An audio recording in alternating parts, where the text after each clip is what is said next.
আজকে যিনি এই মুহূর্তে ঘটনা বলবেন তার লাইফের ম্যাক্সিমাম ঘটনা ঘটেছে যখন বাজে ঘড়িতে সময় 2:35।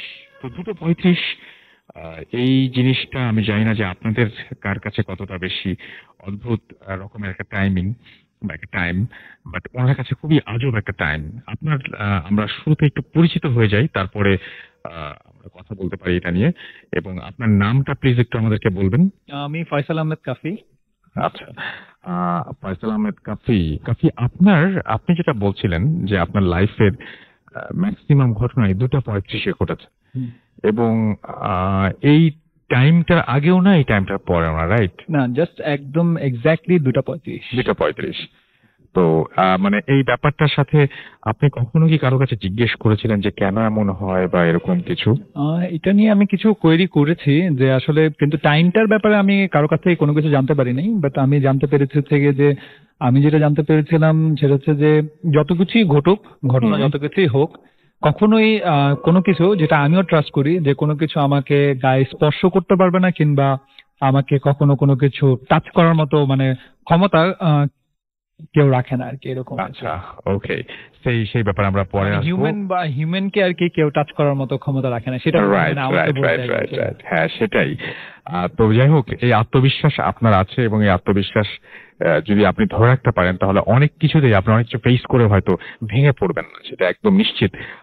আমরা চলে যাই আপনার প্রথম ঘটনায়, এবং আপনার প্রথম ঘটনাটা শুনে আসি। এটা হচ্ছে, ঘটনাটা হচ্ছে 1992-3 দিকে। তখন আমি ক্লাস 2 তে পড়ি। তো তখন দেখা যাচ্ছে যে আমি, আমাদের মিরপুরে বাড়ি, তো মিরপুরে থাকি।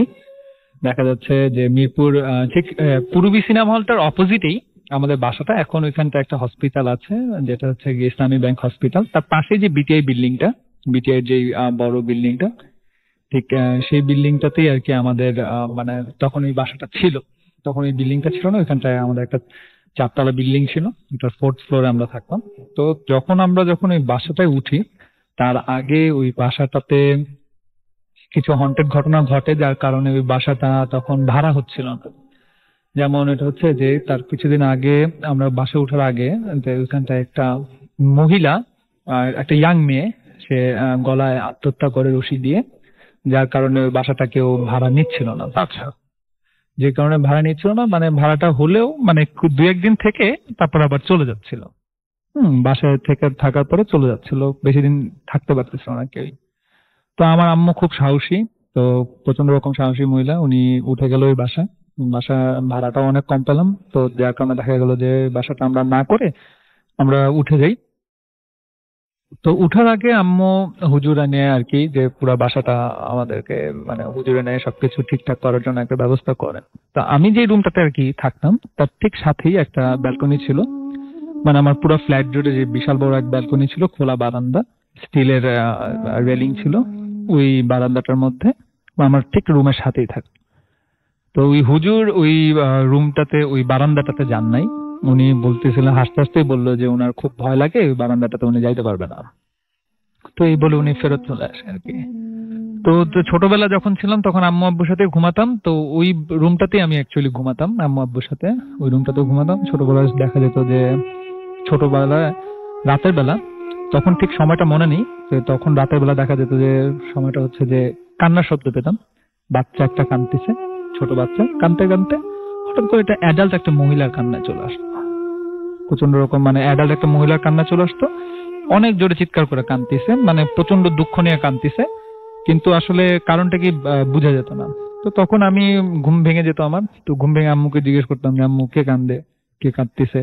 তো আম্মু আমাকে বলতো সবসময় যে চুপ করে ঘুমায় থাকো, কিছু না ঘুমায়, মানে ওটা ইগনোর করতে আর কি, জাস্ট ইগনোর করতো, যে চুপ করে ঘুমায় থাকতে বলতো। তো এরকম হতো। তো দেখা যেত যে আমার ছোট বোন, যেটা আমার ইমিডিয়েট বড় যে বোন আর কি, সে দেখা যেত ছোটবেলায় মাঝে মাঝে বাসা থেকে বের হয়ে যেত হঠাৎ করে রাতের বেলা। তখন আমি আসলে খুব ছোট, যার কারণে আমি টাইমটা আমি মেজার করতে পারতাম না। হুম হুম তখন দেখা যেত যে রাতের বেলা বের হয়ে যেতে যাচ্ছে, রুম থেকে বের হয়ে যেতে যাচ্ছে, ফ্ল্যাট বাসা থেকে একদম পুরো বের হয়ে যেতে যাচ্ছে। তখন দেখা যেত তাকে সবাই কোলে নিয়ে ঠান্ডা করতে যেত, হুম হুম। অনেক কিছু দেওয়ার চেষ্টা করতো, কিন্তু তাকে যেই জিনিসই দিত সে ভাবতো হচ্ছে হয়তো বা এটা একটা তেলাপোকা কিংবা অন্য কিছু একটা কিছু। তার সে সেটা সেরকমই দেখতো আর হ্যাঁ, কি। সে সেটা সেরকমই আচ্ছা। দেখতো, মানে তাকে দেখা গেল কোন একটা ফ্রুটস দেওয়া হলো, সে ওইটা বুঝতো যে একটা তেলাপোকা মেবি।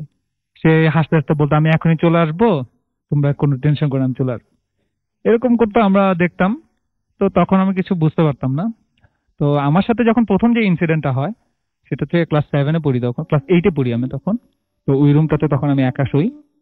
তো ওই রুমটার সাথে যখন আমি শুইতাম তখন আমার বাবা সকালবেলা অফিসে চলে যেত। তো ওই টাইমে একটা হ্যাবিট হয়ে গেছিল যে বাবা অফিসে চলে যাওয়ার পরে দেখা যেত যে আমরা টিভি দেখতাম। আমি ম্যাক্সিমাম টাইমে দেখা যেত বাবা অফিসে যাওয়ার পরে আমার টিভি দেখার একটা নেশা হয়ে যায়। হুম হুম তো তখন দেখা যেত যে ভোরবেলা একদিন আমি শুয়ে আছি, তো আমি বুঝতে পারলাম যে বাবা বোধহয় অফিসে চলে যাচ্ছে। এরকম আমি শব্দ পেলাম যে বাবা অফিসে চলে যাচ্ছে। তো তখন আমি শুয়ে আছি, তখন আমি ভাবতেছি একটু পরে যে টিভি দেখবো। তো বাসার ফোনটা আমার কাছেই থাকে, শুয়ে থাকি আমি। আর ভোরবেলা প্রায় সময় দেখা যেত যে আমাদের জানালায় অনেক রকমের পাখি আসতেছে, পাখি ডাকতেছে, চড়ুই পাখি প্রচন্ড কিচিরমিচির করতো। তো আমি শুয়ে শুয়ে আমার পায়ের নিচে একটা, আমার বিছানা পায়ের নিচে একটা জানালা ছিল, আমার ডান পাশে আর একটা জানালা ছিল আর কি। তো আমি চিন্তা করতেছিলাম যে এই জানালার যদি এই পাখিগুলো যে ডাকতেছে, ফ্যান চলতেছিল গরমকাল, তো পাখিগুলো ডাকতেছে, পাখিগুলো তো রুমের ভিতরে ঢুকলেই ফ্যানের সাথে বাড়ি খাবে, হুম হুম। বাড়ি খেয়ে মারা যাবে। আমি তো চিন্তা করলাম যে থাক, বাড়ি খেলে খাক, আমি ওই ব্যাপারটা বেশি একটা গুরুত্ব দিচ্ছি না। আমি আমার রিল্যাক্স করতেছিলাম আর কি। তো একটু পরে যেরকম সেরকমই পাখিটা বাড়ি খেলো, বাড়ি খেয়ে ঠিক আমার পিছনে এসে পড়লো। পিছনে এসে পড়ে সে দাপটাচ্ছে, মৃত্যু যন্ত্রণায় দাপটাচ্ছে। তখন আমি বললাম যে যা ভাবতেছিলাম সেটাই হলো, বাড়ি খেলো। তো আমি চিন্তা করলাম যে থাক, যা হয়েছে হয়েছে, এর পরে থাকুক, আমি আর ঘুরে তাকাচ্ছি না। তার তার কিছুক্ষণের মধ্যে ওই পাখিটা ঠাস করে আমার কাঁথার নিচে ঢুকে গেল। আচ্ছা, কাঁথার নিচে ঢুকে গিয়ে মানে অদ্ভুত একটা ব্যাপার, যেটা একটা হাতের কবজি হাত হয়ে গেল। হুম হুম। হাত হয়ে আমি খালি গায়ে শুয়েছিলাম, আমার পুরো শরীরে এলোমেলো ভাবে সে কিছু একটা খুঁজতেছিল। আমার পুরো শরীরে সে এলোমেলো ভাবে খুঁজতেছিল। আমার চোখগুলো বড় বড় হয়ে আমি জানলার দিকে তাকিয়েছিলাম যে আসলে কি। যখনই সে আমার বালিশের নিচে হাত দিছে তখন আমার মনে হয়েছে যে এটা বেবি চোর, আমার মোবাইল টোবাইল কিছু একটা খুঁজতেছে, এরকম কিছু একটা বোধহয় সে চাচ্ছে আর কি। তো তখন আমি চিন্তা করতেছিলাম যে ওকে কি আমি ধরে চিৎকার দিব নাকি আগে চিৎকার দিব। পরে চিন্তা করলাম যে না, আমি ওকে ফার্স্টে ধরি, ধরার পরে সবাইকে ডাকি, ধরার পরে ডাকতে মেবি সবাই এসে ব্যাপারটাকে হ্যান্ডেল করতে পারবে। তো আমি এটাও চিন্তা করে আমি তখন দাঁড়ালাম, তাকে ধরতে গেলাম। ধরতে গিয়ে দেখলাম যে না, কিছুই নেই। আমি তখন চিন্তা করলাম যে না, কিছুই নাই বোধহয়, আমি যাই। আমি উঠে যখন গেছি ড্রয়িং রুমে চলে যাই, টিভি দেখবো। তো তখন দেখা যাচ্ছে যে আমি ড্রয়িং রুমে আসলে যাব, এমন টাইমে আমি আমার ফোনটা হাতে নেই। ফোনটা হাতে নেওয়ার পরে তাকায় দেখিয়েছে 2:35। তখন আমি একটু শকড হই, কেন 2:35 বাজবে। তো আমি রুমের দিকে তাকায় দেখি আমার তো বেডে মশারি টানানো।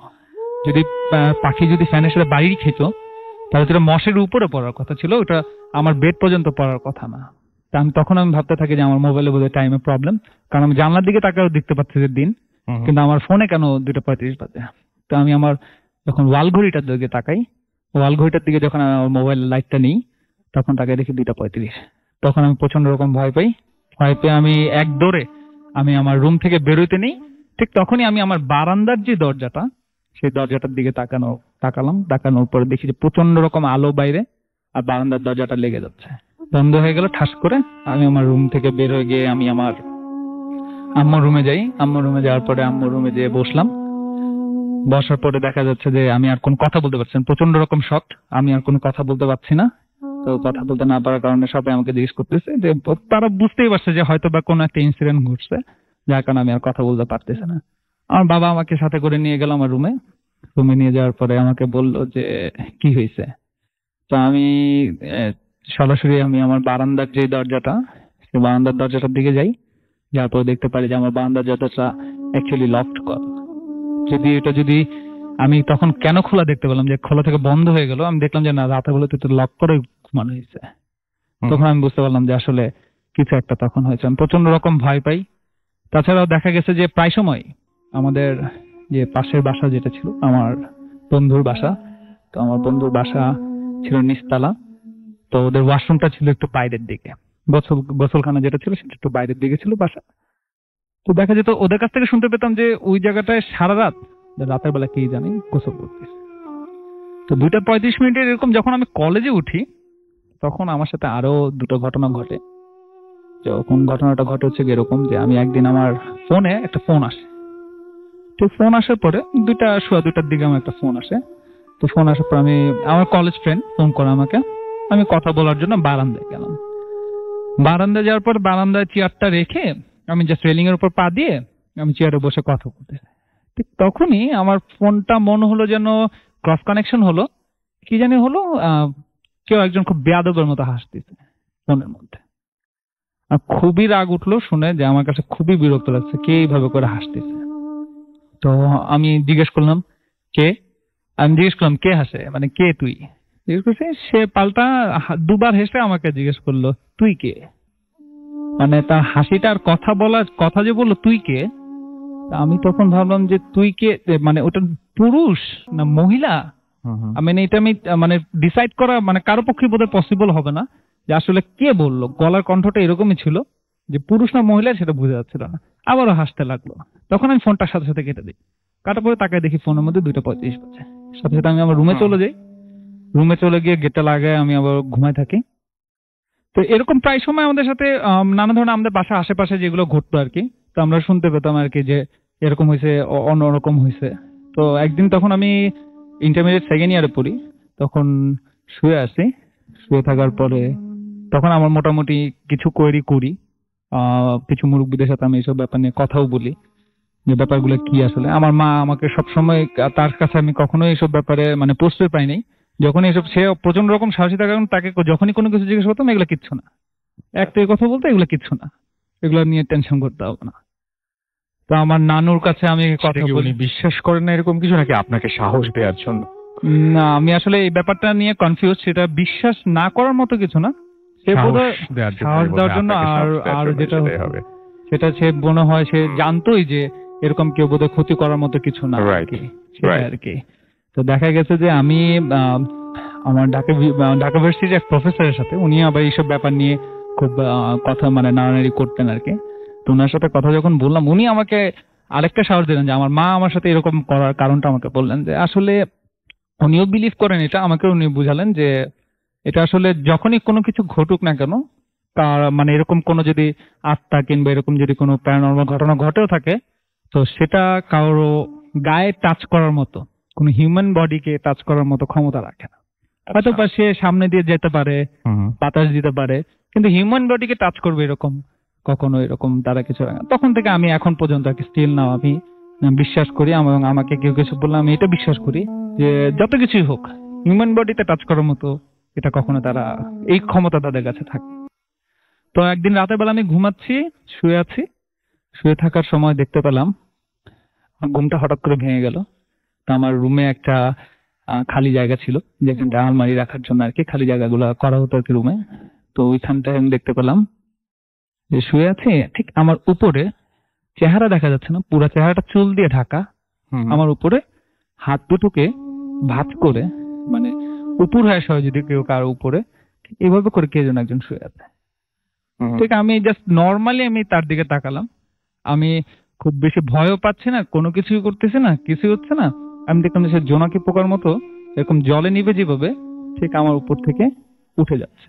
উঠে অদ্ভুত ব্যাপার কিন্তু। হ্যাঁ, খুবই অদ্ভুত। আমার এটা মানে খুবই ভয়ও লাগছিল সেদিন, যে এইভাবে জলে নিবে করতে করতে সে আমার। আপনি তার মুখ দেখতে পাচ্ছেন না বলছিলেন, এবং কোনোভাবে তার ফেস দেখা যায়, তবে একটা ফিমেল। আচ্ছা, এবং মানে শেপটা তো আমরা মোটামুটি বুঝলাম। হাইট যদি আমরা বলি, হাইটটা কিরকম হতে পারে? আমি শুয়েছিলাম তখন হাইটটা বোঝা যাচ্ছিল না। হাইটটা বোঝা যাচ্ছিল না, এবং জোনাকি পোকার মতন জ্বলছিল নিচ্ছিল। এই ব্যাপারটা কিন্তু খুব অদ্ভুত। হ্যাঁ, ঠিক মানে জ্বলছে নিচ্ছে, মানে এক জায়গা থেকে যে আরেক জায়গায় যাচ্ছে।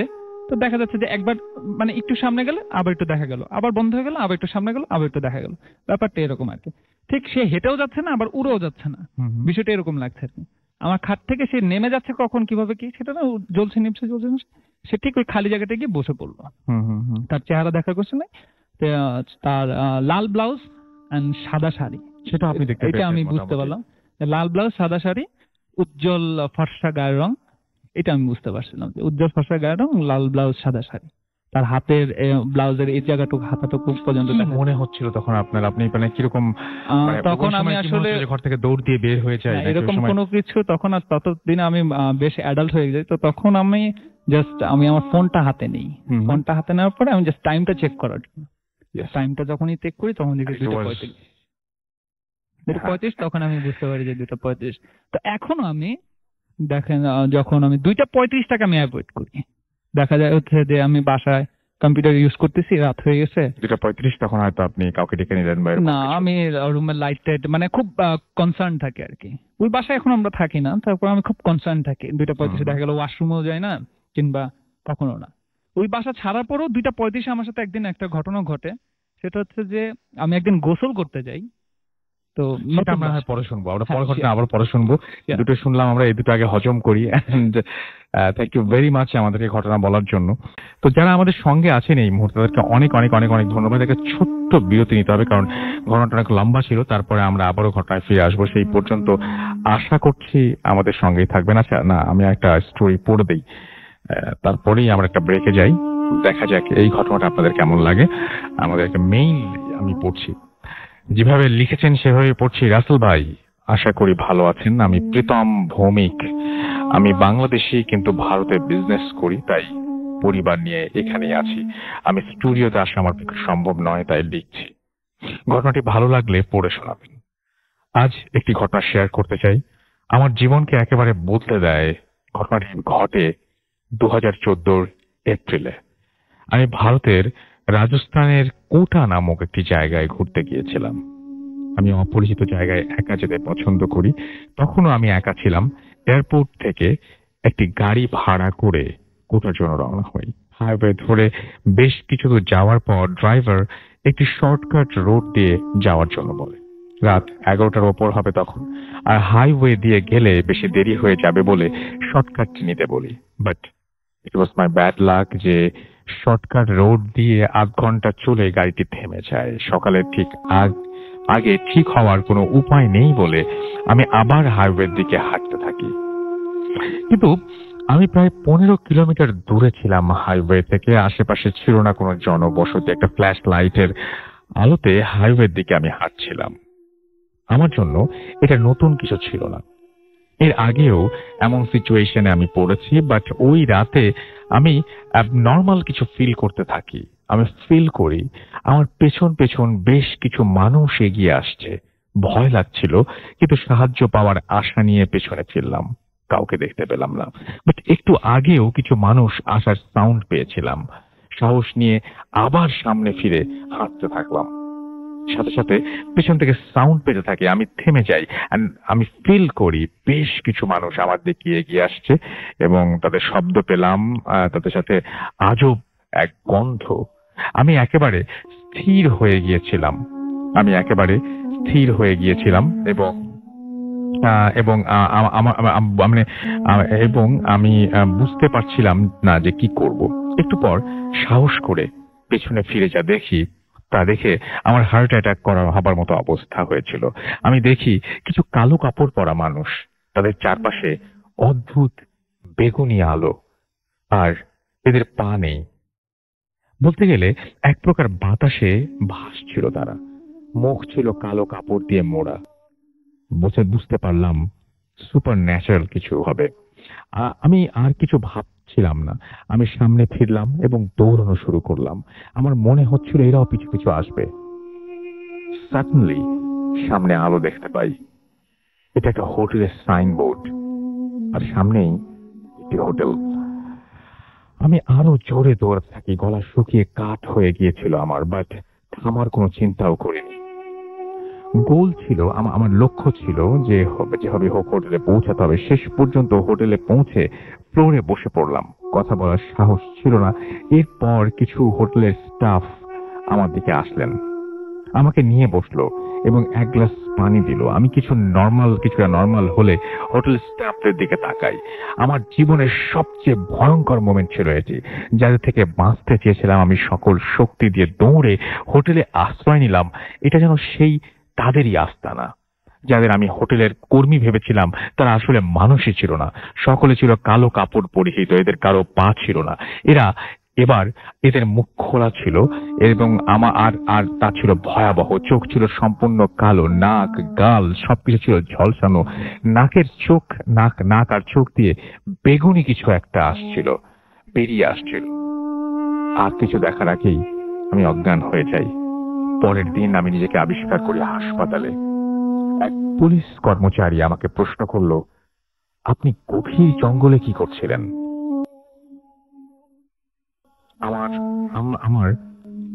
আমরা একটি গাছের নিচে খুঁজে পাই। আর আপনি গত 13 দিন কোথায় ছিলেন? আপনার বন্ধু ও পরিবার আপনার সাথে কোনো যোগাযোগ করতে পারেনি গত 13 দিন। আমি কিছুই বুঝতে পারছিলাম না। 13 দিন কিভাবে সম্ভব? আমি তো গতকালই বাসা থেকে এয়ারপোর্টে যাই, রাজস্থান এয়ারপোর্ট থেকে কাল রাতেই তো আমি গাড়িতে উঠলাম। সবই তো মনে আছে। 13 দিন নিখোঁজ থাকে কিভাবে? আমি একটু পর আমার বাবা আসে, আমাকে বলে, কোথায় ছিল তুমি? আমি রাজস্থান যাওয়ার জন্য বাসা থেকে এয়ারপোর্টে গিয়ে এখানে আসলে কিভাবে? আমি জিজ্ঞেস করলাম, আমি এখন কোথায়? বাবা উত্তর দিল, তুমি এখন রাজস্থান থেকে 1000 কিলোমিটার দূরে পাঞ্জাবের পাঠানকোটের একটি হাসপাতালে। আর তোমাকে পাওয়া গিয়েছে পাঠানকোটের একটি জঙ্গলে। একদল গ্রামবাসী তোমাকে সেখানে দেখতে পায়। আমি শারীরিকভাবে একদম সুস্থ ছিলাম, একটা আঁচড়ও পাওয়া যায়নি আমার দেহে। কিভাবে সম্ভব? আমি আর কিছু বুঝিনি, চুপ ছিলাম। তোমার কোনো উত্তর ছিল না আমার কাছে, কোনোভাবে বিশ্বাস হচ্ছিল না। যাদের অস্তিত্ব আমি কখনো বিশ্বাস করতাম না, আজ তাই আমার জীবন একেবারে বদলে দিয়েছে। সেই 13 দিনের মাথায় সেই 13 দিনের রহস্য এখন আমি জানতে পারিনি, যা আমাকে সম্পূর্ণ অন্য মানুষ বানিয়ে দিয়েছে, বদলে দিয়েছে আমার সবকিছু। এই 13 দিন আমার জীবনের ঘটনাটি কাউকে ঠিক ভাবে শেয়ার করিনি, বাট আজ সবার সাথে আমার জীবনের মুছে যাওয়া 13 দিনের ঘটনা শেয়ার করছি। আর আপনি দেখেননি বলে তারা নেই ভাবা একেবারেই ঠিক না, তারা আছে। আজ না হয় কাল আপনি এটা দেখা পেয়ে যেতে পারেন। এটাই ছিল ঘটনা। ভালো লাগলে পড়ে শোনাবেন। Thank you. এবং আপনি ইমেল দিয়ে জানাতে বলেছিলেন আপনার ঘটনা যদি সিলেক্টেড হয়। আমি সেটা মিস করেছি, বাট আপনি নিশ্চয়ই শুনছেন। রেগুলার লিসনার হলে তো আসলে ওপর করে জানানো দরকার নেই। প্রীতম, এখনো আপনাকে অনেক ধন্যবাদ। এখনো যে আমরা এরকম দারুণ দারুণ সব ঘটনা, ভূতাশ্রম অনেকদিন হয়ে গেছে, এখন যেরকম ঘটনা পাই, এটা কিন্তু খুবই অদ্ভুত ব্যাপার। তার মানে এই ঘটনাগুলো প্রতিনিয়তই মানুষের সাথে ঘটে, কারণ একদম কাছাকাছি সময়ের কিছু ঘটনাও কিন্তু আমরা পেয়ে যাই এবং এই ঘটনাগুলো চলতেই থাকবে। এগুলো আসলে একটা চলমান ব্যাপার এবং আজীবন সেটা চলতেই থাকবে। এবং আমরা ঘটনা পেতে থাকবো। আশা করি আপনারা পাঠিয়ে যাবেন আমাদের কাছে এবং আশা করি আপনারা যারা ইন্টারেস্টেড এই সমস্ত বিষয় নিয়ে তারা আমাদের স্টুডিওতে বেশি বেশি করে আসবেন। এইরকম ধরনের আজব ধরনের ঘটনাগুলো আমাদের জানাবেন এবং সেই সাথে সমস্ত পৃথিবীর বাংলা ভাষা যারা বোঝেন সেই সমস্ত মানুষরা শুনবেন আপনাদের কাছ থেকে এই ঘটনাগুলো। And thank you very much Pritam, এত চমৎকার একটা ঘটনা উপহার দেওয়ার জন্য অনেক অনেক অনেক অনেক ধন্যবাদ আপনাকে। অনেক ভালো লেগেছে আমার ঘটনাটা এবং অনেক ভয়ঙ্কর লেগেছে। হোক, আমরা এখন যেটা করবো সেটা হচ্ছে আমাদের পরবর্তী ঘটনায় চলে যাব। আমাদের সঙ্গে রয়েছেন আমাদের পরবর্তী আরেকজন অতিথি। আপনার নামটা প্লিজ একটু বলবেন, তারপর আপনারা চলে যাবেন। স্যার, আমি সিরাজুল ইসলাম, কুমিল্লা থেকে এসেছি। তো আমার যে ঘটনাটা আজকে আমি শেয়ার করতে চাচ্ছি সেটা আসলে কারোর সাথে কখনো আমি শেয়ার করিনি। আর এটা হচ্ছে আমার বিয়ে রিলেটেড, এই জন্য এতদিন কারোর সাথে বলা হয়নি। তো আমি সানন্দ বাড়িতে জব করতাম। এটা হচ্ছে আপনার জামালপুর ডিস্ট্রিক্ট, দেওয়ানগঞ্জ থানার ভেতরে পড়ে। তো সেখানে জব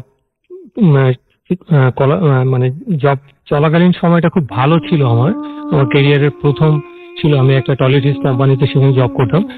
তো এবং ঘটনাগুলো ঘটা শুরু হয় আমার বিয়ের সিদ্ধান্ত নেয়ার পর থেকে।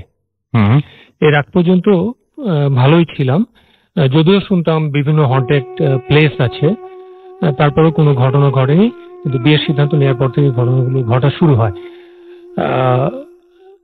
2005-এ আমার মায়ের পীড়াপিড়িতে আমি বিয়ের পাত্রী দেখার জন্য সম্মত হই এবং মনে মনে সিদ্ধান্ত নিয়ে নিই যাকেই দেখাবে সেখানে সম্মতি দিয়ে দেবো। দিয়ে দেওয়ার পর আমি রাতে মানে স্বপ্নে দেখি আমাকে বিয়ে করার ব্যাপারে নিরুৎসাহিত করা হচ্ছে। পরে আমি বিষয়টাকে আসলে গুরুত্ব দেইনি, দেওয়ার পরে আমি আবার চলে আসি। তো আমি আসলে আমার কর্মস্থল ছিল সানন্দবাড়ি, তো এটা যমুনা নদী পার হয়ে আসতে হতো। তো আমাকে প্রথমে সৈয়দপুর থেকে গাইবান্ধা এবং গাইবান্ধা থেকে আপনার সানন্দবাড়ি এভাবে আসতে হতো। তো আমি দুপুর দুটোর বোট ধরার উদ্দেশ্যে বাড়ি থেকে রওনা দিই এবং গাইবান্ধা ব্রিজ ঘাটে গিয়ে দেখি যে নৌকা চলে গিয়েছে। নৌকাটি আমি মিস করি এবং চরম বিরক্তি ছিল আমার ভেতরে। খুব মানে ঘেমে গিয়েছিলাম। এই সময়ে একটা মেয়ে পাশে এসে আমার দাঁড়ালো এবং কি যেন বলতে চাচ্ছে।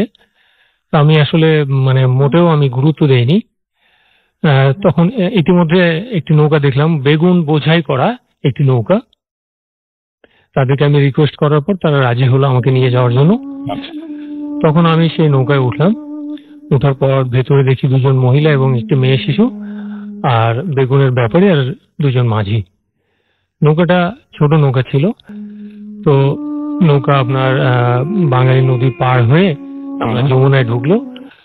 তখন বর্ষাকাল ছিল এবং নদীতে প্রচন্ড রকমের ঢেউ এবং বাতাস ছিল। তো মোটামুটি যমুনার 2 কিলোমিটার ভেতরে ঢোকার পরে দেখলাম সেই মেয়েটি আমার পাশ দিয়ে একটি বড় একটি নৌকায় পার হয়ে গেল। আসলে আমি কাউকে খেয়াল করতে পারিনি, শুধু মেয়েটিকেই দেখেছি। চোখে চোখ পড়ার পর দেখলাম যে সে আমার দিকে মানে খুব রাগের দৃষ্টিতে আমার দিকে তাকিয়ে আছে। পরে আমি আমার দৃষ্টিটা ফিরিয়ে নিলাম। ফিরিয়ে নেওয়ার পরেই নৌকাটা অনেক দূর চলে গেল এবং আমাদের যে নৌকা, ছোট নৌকা, এটা হঠাৎ করে মানে বিকট শব্দ শোনা গেল। যে ফ্যানে নৌকা যে ফ্যান দিয়ে চলে, সে ফ্যানটি ভেঙে গিয়েছে এবং বিকট শব্দ। আমরা বুঝতে পারলাম যে আসলে ফ্যানটি ভেঙে গিয়েছে এবং ঢেউ এই পরিমাণ ছিল যে নৌকাটাকে ডুবিয়ে দিবে। নৌকা উল্টে যাওয়ার উপক্রম। তখন লোকজন ভেতরে কান্নাকাটি শুরু করে দিল। তখন আমি মাঝিকে বললাম যে ভাইয়া কিছু করেন। তখন তারা বোঝা দিয়ে চেষ্টা করলো, লগি ফেলছে কিন্তু লগি খাও পাচ্ছে না, মানে এত গভীর। তো প্রায় আধা ঘন্টা চেষ্টা করার পরে একটা ডুবো চড়ে মানে সেই লগি ঠেকছে। তখন আমরা আস্তে আস্তে একটা চড়ে গিয়ে আশ্রয় নিলাম এবং অন্য একটি নৌকার সহযোগিতা নিয়ে ফ্যানটি ঠিক করলাম এবং আমরা সানন্দবাড়ি ফিরে এলাম। ঠিক তার পরদিন আমি খেওয়াড়চরের উদ্দেশ্যে রওনা হয়েছি। খেওয়াড়চর হচ্ছে আপনার রৌমারী থানার একটি অংশ। তো এটা সায়দাবাদ বাজার হয়ে যেতে হয়, ছোট একটি বাজার। তো সায়দাবাদ বাজার পার হওয়ার পরে একটি নদী পার হতে হয়। সেই নদীর নাম হচ্ছে আপনার জিঞ্জিরাম নদী। এটা সানন্দবাড়ির উপর দিয়েও গিয়েছে। তো জিঞ্জিরাম নদী পার হওয়ার পরে কিছু দূর যাওয়ার পরে আবার একটি নদী পার হলাম। নদীটা আসলে খুব বিচিত্র। আপনার লাইলনের দড়ি দুই প্রান্তে এবং একটি রিং এর সাথে নৌকা লাগানো, এইভাবে করে আমি নদী পার হলাম। পার হওয়ার পরে পিচ্ছিল পথ, খুব বিরক্তিকর অবস্থা। মানে কোন রকম বাজারে পৌঁছানোর পরে কাজ করলাম। কাজ সারার পরে কিছু সরে করলাম। সেখানে বেশ বড় বড় আপনার দেশি পুঁটি ছিল, প্রায় 6-7 ইঞ্চি লম্বা। এবং এগুলো নিয়ে আমি বাড়ি ফিরছি। একজনের পরামর্শ নিলাম যে আসলে সহজ পথ কি। তো মজনু নামে একজন, তিনি আমাকে একটি পথ দেখিয়ে দিল যে গেলেই আপনি একটা মানে সেখানে কোনো না কোনো নৌকা পেয়ে যাবেন এবং নৌকা দিয়ে চলে যাবেন। আমি গ্রামের পথ আপনার মানে ধান ক্ষেতের রাইলের উপর দিয়ে হেঁটে হেঁটে যাচ্ছি এবং যখন আমি পৌঁছালাম ঘাটে গিয়ে, আসলে সেটা কোনো ঘাট ছিল না, জাস্ট একটি নৌকা দাঁড়ানো ছিল। তো 8-10 বছরের একটি ছেলে নৌকায় বসে আছে, ছোট ডিঙ্গি নৌকা। তো আমি তাকে রিকোয়েস্ট করলাম যে আমাকে সায়দাবাদ ঘাট পর্যন্ত পৌঁছে দাও। তো সে প্রথমে রাজি হয়নি, সে বললো যে বাজান আসা পরে হবে। তো আমি বললাম যে দেখো রাত হয়ে যাচ্ছে, আমি তো বিপদে পড়ে যাবো। তো পরে সে রাজি হলো এবং সে স্রোতের বিপরীতে নৌকা চালিয়ে যাচ্ছে এবং আপনার সন্ধ্যা ঘনিয়ে রাত হয়ে গিয়েছে এবং জ্যোৎস্না রাত, এবং মানে জ্যোৎস্নার আলোয় নদীর পানি ঝিকমিক করছে, বেশ সুন্দর একটি দৃশ্য। কিছু দূর যাওয়ার পরে মানে বিকট ধরনের খটখট শব্দ শোনা যাচ্ছে, যেটা শোনার পরে আমি খুব ভয় পাই। তারপর সেই ছেলেটিকে মানে জিজ্ঞেস করার পর সে দেখিয়ে দিল যে সামনে অনেকগুলো নদীতে বাঁশ গাড়া আছে, মানে স্রোতের ধাক্কা লেগে সেই শব্দগুলো হচ্ছে। যাই হোক, পরে সেটা পার হলাম। পার হলেও কিন্তু মানে ভয় পাচ্ছিলাম। তো একটা পর্যায়ে দেখলাম যে ছেলেটি খুব ক্লান্ত হয়ে গিয়েছে, তার পক্ষে আসলে স্রোতের বিপরীতে মানে বইটা চালানো কঠিন হয়ে গিয়েছিল। পরে তাকে আমি সহযোগিতা করার জন্য আমি চেষ্টা চালাচ্ছিলাম।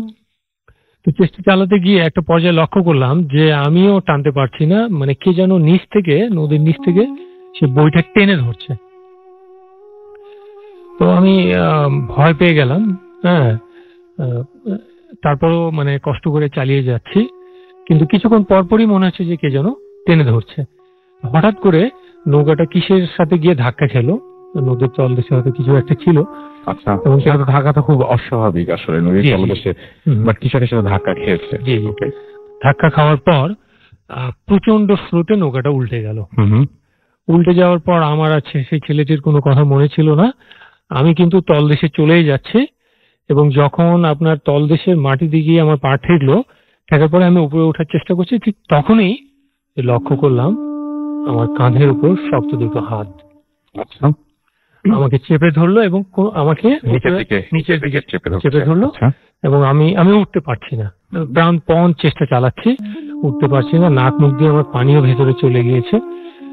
একটা পর্যায়ে কোন রকম মানে ছাড়িয়ে আমি উপরে উঠে একটা দম নিলাম। দম নেওয়ার পরেই মানে সাঁতার কেটে তীরে ওঠার চেষ্টা করছি। তীরে উঠতে গিয়ে লক্ষ্য করলাম যে আমার পা কিছু একটা মানে লতার মধ্যে, মনে হচ্ছে যে কেউ একজন আমার লতা পেঁচিয়ে দিচ্ছে পায়ে এবং আমাকে আটকানোর চেষ্টা করছে। আমি প্রাণপণে কোন রকম তীরে গিয়ে উঠলাম এবং পিছনে না তাকিয়ে দৌড় দিলাম। প্রায় হাফ কিলোর মতো পথ হবে। দৌড় দেওয়ার পর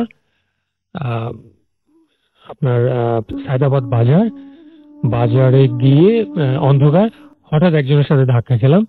ধাক্কা খাওয়ার পরে কিছু বলতে পারছি না। তিনি আমার পরিচিত, ওনার নাম হচ্ছে ইস্কান্দার। উনি আমাকে দেখে বলছে, বস আপনি এখানে এত রাতে? তো মানে সে প্রশ্ন করছে অনেক কিছু, কিন্তু আমি কিছুই বলতে পারছি না। এবং ততক্ষণে কিন্তু কোনো দোকানপাট কোনো কিছুই খোলা নেই। তখন সে বুঝতে পেরেছে যে আসলে জায়গাটা হন্টেড, কিছু একটা হয়েছে। তখন সে বললো যে বস আপনি ভ্যানে বসে। তো ভ্যানে কোনো সিট ছিল না, একটা কনডেন্স মিল্কের কার্টুন, ইনটেক কার্টুন, সে কার্টুনে সে বসে আছে আর আমাকে বসতে বললো। তো আমি ভ্যানের রেলিং এর উপর বসলাম। তো যাচ্ছি, ঠিক এর কয়েক মিনিট পরেই পেছন থেকে আমরা মানে কোনো শব্দও পাইনি, হঠাৎ করে দেখছি যে একটি ভটভটি মানে অর্থাৎ স্যালো ইঞ্জিন চালিত 3 হুইলার এসে ধাক্কা দিল আমাদের ভ্যানে, এবং সাথে সাথেই স্ক্যানার পড়ে গেল। ব্যালেন্সটা কিন্তু তারই বেশি থাকার কথা, সে পড়ে গেল। এবং ভ্যানে আমি এবং ভ্যানের ড্রাইভার। আচ্ছা, তখন ভ্যান নেই, ভ্যান হয়ে গেছে রোলার কোস্টার।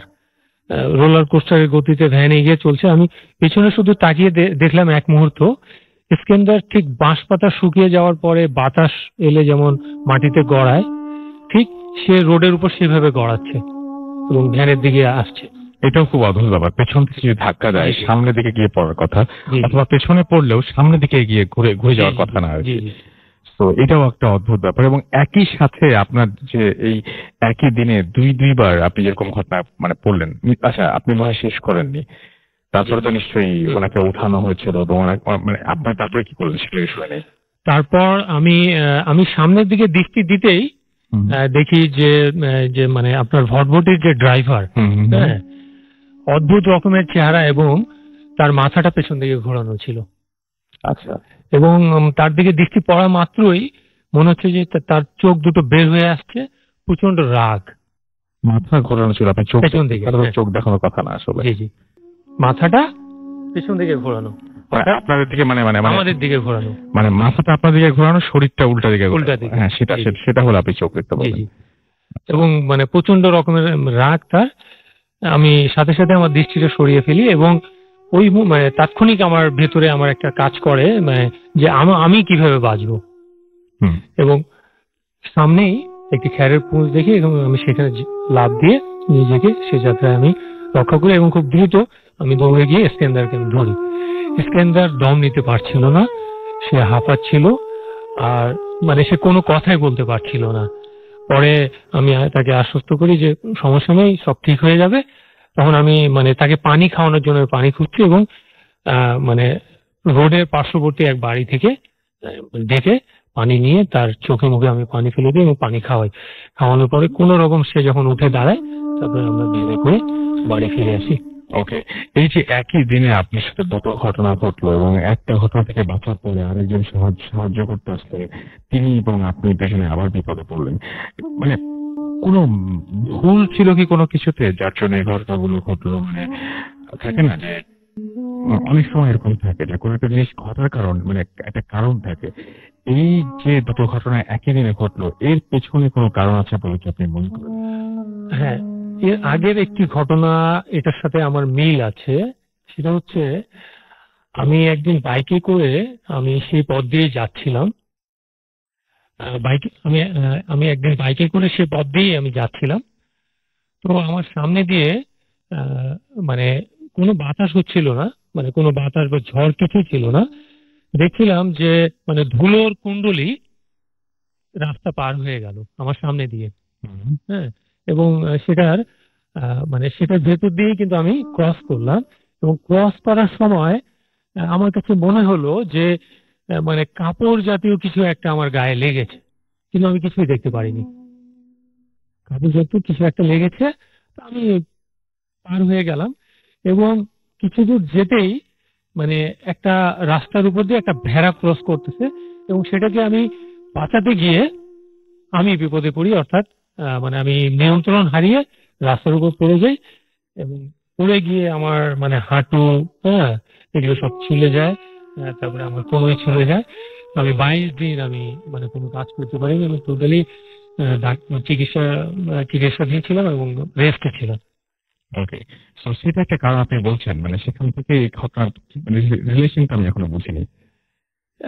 আমার কাছে হয়তো মনে হচ্ছে যে সেই সময় হয়তো আমার মানে সেই মানে যে মানে আপনার যে কুণ্ডলীটা যে পার হয়েছে আসলে ওটার ভেতর দিয়ে আমার যাওয়াটা উচিত হয়নি। আচ্ছা, আপনি বলছেন যে ওই ঘটনার কারণে আপনার পরবর্তী দুটো ঘটনা ঘটেছে, তারপর থেকে আপনার সাথে বিপদ ঘটতে শুরু করেছে। কিন্তু ভেরি মাচ আপনার ঘটনার জন্য আমরা পরবর্তী ঘটনা আছে যেগুলো আসলে আমার বিয়ের পরেই এগুলো ঘটা শুরু হয়। না, আমি আসলে জানতে চাচ্ছিলাম যে ওই এটা আমি যদি পরবর্তীতে সুযোগ হয় আমি এটা বলবো। তো যাই হোক, আমি দেখতে পাচ্ছিলাম যে আমাদের এখানে অনেকে এখনো SMS করছেন না, অনিন্দা আমাদের সাথে আছেন।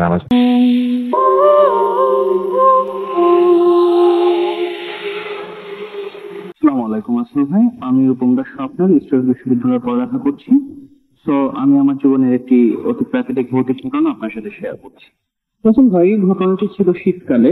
তো আমার এক পরিচিত এক আত্মীয় শীতকালের কোনো এক রাতে মারা যায়, ঠিক 5টা 5:30টার দিকে। তো তারপরে সেখানে আমরা উপস্থিত হই এবং সেটা ছিল সিলেট অঞ্চলে, সিলেটের সুনামগঞ্জে। তো আমাদের ওই সিলেট সুনামগঞ্জ থেকে তার বাড়ি যেতে 10 কি 11 ঘন্টা লাগতো, কারণ রাসেল ভাই আপনি জানবেন যে সিলেট থেকে রাজশাহীর দূরত্বটা অনেক হবে।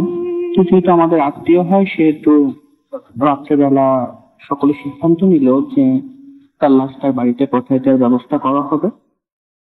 তো সেই লাশের গাড়িতে যে আমার যে খালামণি আর কি মৃত্যুবরণ করেছিল, সেই খালামণির ভাই মানে আমার মামা এবং তার এক বন্ধু ছিল, দুজন পিক আপের পিছনে উঠলো এবং রাসেল ভাই, আমি এবং আমার এক দাদা ছিলেন, আমরা দুজন পিক আপের ড্রাইভারের সাথে উঠলাম এবং তাছাড়াও আরেকজন বয়স্ক মতো মুরব্বী আমাদের প্রতিবেশী সাহসী করেছিল, তো ওনাকেও আর কি গাড়িতে নেওয়া হলো। তো আমরা 5 জনে লাশ নিয়ে রাজশাহীর উদ্দেশ্যে রওনা দিলাম রাসেল ভাই। তো রওনা দিয়েছি যখন, তখন ঠিক 7টা বেজে গেছে। তো আমরা যাচ্ছি রাসেল ভাই 2 ঘন্টা 3 ঘন্টার মতো হয়েছে। এমন সময় যে আমাদের যে ড্রাইভার ছিল, ছোট পিক আপ, লাশ বহন করা পিক আপের যেমন সাইজ ওরকম, তো ড্রাইভারটা বলছে রাসেল ভাই যে তার কাছে খুব ভার ভার লাগছে গাড়িটা। তো আমরা অবাক হয়ে গেলাম যে গাড়ি ভার ভার লাগে। সে বললো যে মানে পিঠ বোঝাই করলে যেরকম ভার হয় ঠিক সেরকম লাগছে তার কাছে। সে খুব থামছিল তো তখন আমি ভাবলাম যে হয়তো সে ভয় পেয়ে অ্যাক্সিডেন্ট করতে পারে বা কিছু হতে পারে। তো আমি বললাম যে ড্রাইভার সাহেব আপনি গাড়িটা একটু রাস্তার পাশে রাখুন, চা নাস্তা করে আমরা আবার রওনা দিই। তো ভালো কথা, রাসেল ভাই গাড়িটা থামানো হলো এবং পরবর্তীতে আমরা পিক আপের উপরে গিয়ে দেখলাম যারা ছিল সবাই ভালো আছে, কোনো সমস্যা নেই, ঠিক আছে। তো আধা ঘন্টা পর আমরা নাস্তা টাস্তা করে আবার রওনা দিই রাসেল ভাই। এমন করতে করতে আমরা যখন মেন রোড ছেড়ে পাশে ঢোকার জন্য একটু গ্রামের পথ ধরে শর্টকাটের জন্য ড্রাইভার যখন ঢোকায় গাড়িটা, তখন রাত 10:30 থেকে আনুমানিক 11টা বাজতে রাসেল ভাই। তো ঠিক সেই মুহূর্তেই সেখানে রাসেল ভাই বলে রাখা ভালো, চারপাশে অন্ধকার, কোনো বাড়িঘর দেখা যাচ্ছিল না এবং অনেক গাছগাছালি ছিল, মাদারি গাছ, আপনার বট গাছ সহ বিভিন্ন বড় বড় গাছ ছিল। তেমন একটা পর্যায়ে হঠাৎ করে গাড়ি একটা হোঁচট খায় এবং ব্রেকটা ফেলের মতোই হয়ে যায়। তো একটু খাদের মতো একটা কোনাতে গাড়িটা আসলে পড়ে যায়। কেমন সময় রাসেল ভাই পিক আপের উপর থেকে 2-3 জন চিৎকার দিয়ে বলে যে লাশটা নিচে পড়ে গেছে। তো এত অন্ধকার রাতে লাশ নিচে পড়ে গেছে। আমরা যাই হোক গাড়ির ভিতর থেকে গাড়ির হেডলাইট জ্বালানো হলো। আমরা, যদি আমাদের কাছে টর্চ লাইট ছিল, মোবাইলের লাইট ছিল, আমরা সবাই লাইট নিয়ে দেখি যে রাসেল ভাই নিচে লাশটি যেভাবে পড়েছে, ওটা আসলে বললে বিশ্বাস করবেন কিনা জানি না, লাশটি মানে হাফ শূন্য উঠে আছে এবং হাফ মাটিতে পড়ে আছে। এরকম একটা ওয়েতে রাসেল ভাই পড়েছিল। তো যাই হোক মুরব্বি করে যে লোকটা ছিল সে বললো যে তোমরা একটু কোরআন শরীফ তেলাওয়াত করো, এরকম লাশবিহীন গাড়িতে এরকম হতেই পারে। তো ঠিক সেই মুহূর্তে রাসেল ভাই কোরআন শরীফ তেলাওয়াত করলো মুরব্বি লোকটি, এবং আমরা সবাই দোয়া করতে লাগলাম, দোয়া দরুদ করতে লাগলাম। অবশেষে আস্তে আস্তে লাশটা শান্ত হলো এবং মাটিতে আবার পড়তে হলো। তো তখন ওটাকে আবার উঠিয়ে ট্রাকের উপরে উঠিয়ে ড্রাইভার সাহেব চালানো শুরু করলো এবং অনেকে বললো যে এরকম মাঝরাতে লাশ নিতে হলে এরকম হয়, তো একটা কোরআন শরীফ লাশের সামনে দিয়ে দেওয়ার জন্য। তো রাসেল ভাই আমাদের ভুল হয়েছিল যে আমরা যখন লাশটা উঠাই তখন ভুল করে কোরআন শরীফটা ওঠানো হয়েছিল না। তো এই কারণে হয়তো সমস্যা হতে লাগলো। তার বেশ কিছুক্ষণ পরে 2 ঘন্টা বা 3 ঘন্টা পরে রাত যখন 12টা 12:30 একটু বেশি হবে, তখন আমরা রাসেল ভাই চৌরাস্তা পার হচ্ছি। ঠিক এমন সময় আমাদের পিক আপের সামনে আমরা দেখতে পেলাম রাসেল ভাই 2-3 জন মৌলবীর মতো লোক, চুপ টাইপের, তারা আমাদের গাড়িকে হাত ইশারা দিয়ে থামাচ্ছে। তো গাড়ি থামানোর পরে জিজ্ঞেস করলো কোথায় যাচ্ছেন। আদবের সহিত আমরা বললাম যে আমরা রাজশাহীতে যাবো, আমাদের গাড়িতে না থাকতো। তো হুজুরের একজন হুজুর, তার ব্যবহারটা একটু অন্যরকম হলো। সে হয়তো কিছু একটা দেখেছে বা বুঝতে পেরেছে, সে বললো যে বাবা জান তোমরা যে যাচ্ছ পথে খুব সাবধানে থেকো, হয়তো বিপদ হতে পারে। তো রাসেল ভাই আমরা কথাটাকে সেরকম গুরুত্ব সহিত না দিয়ে আমরা যেতে লাগলাম। তো যেতে যেতে রাসেল ভাই আরো আধা ঘন্টা বা 40 মিনিট হয়েছে, এমন সময় হঠাৎ মানে পিক আপের উপর থেকে চিৎকার শোনা যাচ্ছিল। তো চিৎকার শুনে আমরা গাড়ি থামিয়ে 2 জন যাই এবং উপরে পিক আপের উপরে যে 2 জন ছিল তারা একজন আর কি খুব ভয় পেয়েছে। সে বলছে যে লাশের যে কাফনের কাপড় ছিল তার মধ্যে থেকে ভাইব্রেশনের মতো আর কি রাসেল ভাই মানে কোনো একটা কম্পন হচ্ছে এবং লাশের হাতটা নাকি বারবার নড়ে উঠছিল। তো আমরা যখন যে লাইট মারি তখন এরকম কিছু আমরা দেখিনি, কিন্তু একটা মজার বিষয় লক্ষ্য করলাম যে লাশের যে পায়ের জায়গাটা সেটা আস্তে আস্তে রাসেল ভাই ছিঁড়া, ওই জায়গাটা পুরো কাফনের কাপড় থেকে 2টা পাও বেরিয়ে গেছে। এবং রাসেল ভাই বিশ্বাস করবেন না যে পায়ের ওখানে মানে ব্লাড জাতীয় কিছু একটা ছিল, কিন্তু তার মৃত্যু হয়েছিল স্বাভাবিকতই, কোনো ব্লাডের কথা না। লাশ যে পড়েছে সেখানেও কোনো ব্লাড থাকার কথা না রাসেল ভাই। তো এমন সময় আমরা খুব ভয় পেয়েছি এবং ঘাবড়ে যাই। আমরা যেহেতু একটা বাজারের মধ্যে ছিলাম, তো বাজারের ভিতরে যে আমরা তারপরও মোমবাতি আগরবাতি কিনে যেভাবে হোক আমাদের যেতে হবে, সবাই সবার ভয়কে সংকেত করে পথে যাত্রা করি রাসেল ভাই। এবং আমি কখনো বুঝিনি যে আমাদের জীবনে রাসেল ভাই এমন একটা এক্সপিরিয়েন্স হবে। সেটা হয়ে গেল ঠিক আপনার রাত 3:30টার দিকে। ঠিক তখন হঠাৎ করে গাড়িটা আপনার মাঝার রোডের কাছে গিয়ে গাড়িটা থেমে গেল, ট্রাফিক ছিল না। তো গাড়ির পিছনে যে 2 জন ছিল তাদের একজন হাওমাও করে কাঁদতে কাঁদতে নিচে পড়ে গেল এবং সে বলল যে লাশটা উঠে বসেছে। তো রাসেল ভাই আমরা সবাই অবাক হয়ে গেলাম যে লাশ উঠে বসে, আশেপাশে কোনো লোক নেই, পুরো অন্ধকার রাত, নির্জন রাত, দূরে 2-1টা বাতি দেখা যাচ্ছিল। তো সবাই খুব ঘাবড়ে গেলাম। তো অবশেষে রাসেল ভাই যখন মানে জিনিসটা দেখতে পেলাম যে লাশটা ঠিকই আছে, বাট এটা উপর করে বসালে রাসেল ভাই যেরকম হয় ঠিক সেরকম আছে। তো রাসেল ভাই এটা দেখার পরে আমাদের ড্রাইভার সাহেব আর গাড়ি চালানোর সাহস করলো না ওখানে আমরা 4 জন বসেছিলাম, জুবুথুবু হয়ে খুব ভয়ে ছিলাম রাসেল ভাই। এবং অবশেষে যখন 5:30 কি 6টা বাজে মসজিদের আজানের ডাক শোনা যাচ্ছিল, আকাশটা একটু একটু করে ফর্সা হচ্ছিল, রাসেল ভাই তখনই মানে আমরা ওখান থেকে 2 জন ছুটে গিয়ে মসজিদ থেকে মুয়াজ্জিন এবং কোরআন শরীফ আনানো হয়। তারপর রাসেল ভাই গাড়ির পাশে কোরআন শরীফ রাখা হয়, কোরআন তেলাওয়াত করা হয় এবং অবশেষে যখন পরিস্থিতি ধীরে ধীরে শান্ত হয় তখন রাসেল ভাই আমরা রাজশাহীতে পৌঁছে যাই। তো রাসেল ভাই মানুষের জীবনে এমন কিছু ঘটনা ঘটে যার ব্যাখ্যা দেওয়া হয়তো সবসময় বিজ্ঞানিক ভাবে দেওয়া সম্ভব না, তবে রাসেল ভাই নিজের আত্মীয়ের সাথে ঘটায় আমি জিনিসটা সম্পূর্ণভাবে বিশ্বাস করতে পারি। এবং আমি প্রত্যেকের সাথে সবসময় আছি। সবাই ভালো থাকবেন, সবার জন্য দোয়া কামনা করছি। শুনছেন সবসময় রেডিও 48.2 FM। আমি রাসেল আছির সাথে ঘড়িতে সময় রাত 1:05 এবং একটা পর একটা বেড়ানোর ঘটনা শুনছি আমরা, এবং সেই সাথে আপনাদের প্রচুর SMS তো পাচ্ছি। আর যে SMS গুলো পাচ্ছি তার মধ্যে আমি দেখতে পাচ্ছি অনেকেই আমাদেরকে বাংলাদেশ শুধু না দেশের বিভিন্ন জায়গা থেকে আমাদেরকে, বিশেষ করে ফেসবুকে যারা ইনবক্স করছেন তারা অনেকেই অনেক জায়গা থেকে করছেন। আশা করছি আপনাদের সাথে আমরা আপনাদেরকে নিয়ে আবারও ফিরে আসবো কিছুক্ষণের মধ্যে। আপাতত ঘটনায় চলে যাচ্ছি। আপনার নামটা প্লিজ আরো একবার বলবেন, তারপর আপনার থার্ড ঘটনাতে আমরা যাবো। জি, ফয়সাল আহমেদ কাসিম বলছিলাম। চলে যায় আপনার ঘটনায়। আচ্ছা, তখন হচ্ছে যেটা যে আমি তখন জব করি। তো আমার ডিউটি দেখা যাচ্ছে যে মাঝে মাঝে নাইট শিফট যেটা হতো আর কি, রাতের 11টা-12টার দিকে আমার শেষ হতো। তো অফিস শেষ হওয়ার পরে আমি বাসার দিকে ফিরতাম আর কি। তো তখন একবার হরতালের সময় খুব বেশি মানে গন্ডগোল ঢাকায়। তো দেখা যাচ্ছে যে প্রচন্ড রকম ঝামেলা হচ্ছে। তো অফিস থেকে বের হয়ে আসতে আসতে আমাদের আর কি ড্রপ সিস্টেম ছিল, ড্রপ আমাদেরকে বাসায় দিতে দিতে প্রায় 2টো বেজে যায়। তো রাতে 2টো বেজে যায়। তো তখন আমি বাসায় গিয়ে আম্মু বাসায় ছিল, আম্মু আর আব্বু। তো আম্মু তখন ঘুম থেকে ওঠার পরে আম্মু বলতেছে হচ্ছে যে, আমি আম্মুকে বললাম, আম্মু প্রচন্ড রকম ক্ষুধা লাগছে, তুমি জাস্ট ভাতটা রেডি করতে থাকো, আমি গোসল করে আসতেছি। এটা জাস্ট বলে আমি শাওয়ারে যাই। তো আমি আপনাদেরকে আগেই বলছি যেটা হচ্ছে যে 2:35 আর কি জিনিসটাই আসলে 2:35 হলে এখনো আসলে অনেক ধরনের আমি ফিল করি যে আসলে 2:35 যদি আমি ইনসিকিউর অবস্থায় থাকি, তো তখন দেখা যাচ্ছে যে আমার সাথে হয়তো বা কোনো কিছু হতে পারে। তো তখন দেখা যাচ্ছে যে 2:02 মতো বাজে। তো আমি গোসল করতে ঢুকি, বাথরুমের লাইটটা জ্বালানো থাকে। তো আমি আমার রুমে গোসল করতে থাকি, ওয়াশরুমে। তো হঠাৎ গোসল করতে করতে যখন আমি আমার যে শ্যাম্পু ট্যাম্পু সবকিছু যখন ইউজ করতেছি, তখন আমি আমার যে মিররটা, ওয়াশরুমের যে মিররটা, সেই ওয়াশরুমের মিররটাতে তাকানোর পর আমি তখন মানে তার কিছুক্ষণ আগে থেকে আমি ফিল করতেছিলাম যে মেবি হয় আমার শরীরের কন্ডিশনটা ভালো না, না হয় কিছু একটা হচ্ছে আশেপাশে, কিছু একটা ফিল করতেছি। আমি ভাবতেছিলাম যে আমি অনেক বোধহয় টায়ার্ড, কারণ 2টা বেজে গেছে, এতক্ষণ টায়ার্ড হয়ে আমি অফিস থেকে আসছি। তো আমার খুব মানে টায়ার্ড লাগতেছিল আর কি। তো আমি ভাবতেছিলাম এরকম কিছু বোধ। আমি তাড়াহুড়ো করে গোসল করার চেষ্টা করতেছি যে গোসল করে বের হয়ে যাবো। তো আমি ভুলবশত যখন মিররটার দিকে তাকাই, তখন আমি ঠিক সেই যেটা আমি বলেছিলাম আর কি, যে আমার উপর থেকে জোনাকির মতো আর কি একজন যে উঠে গেছে, ঠিক মানে উনি ঠিক আমার পিছনে দাঁড়ানো। ঠিক তখনও আমি তার চেহারাটা সেদিনও আমি দেখতে পারিনি।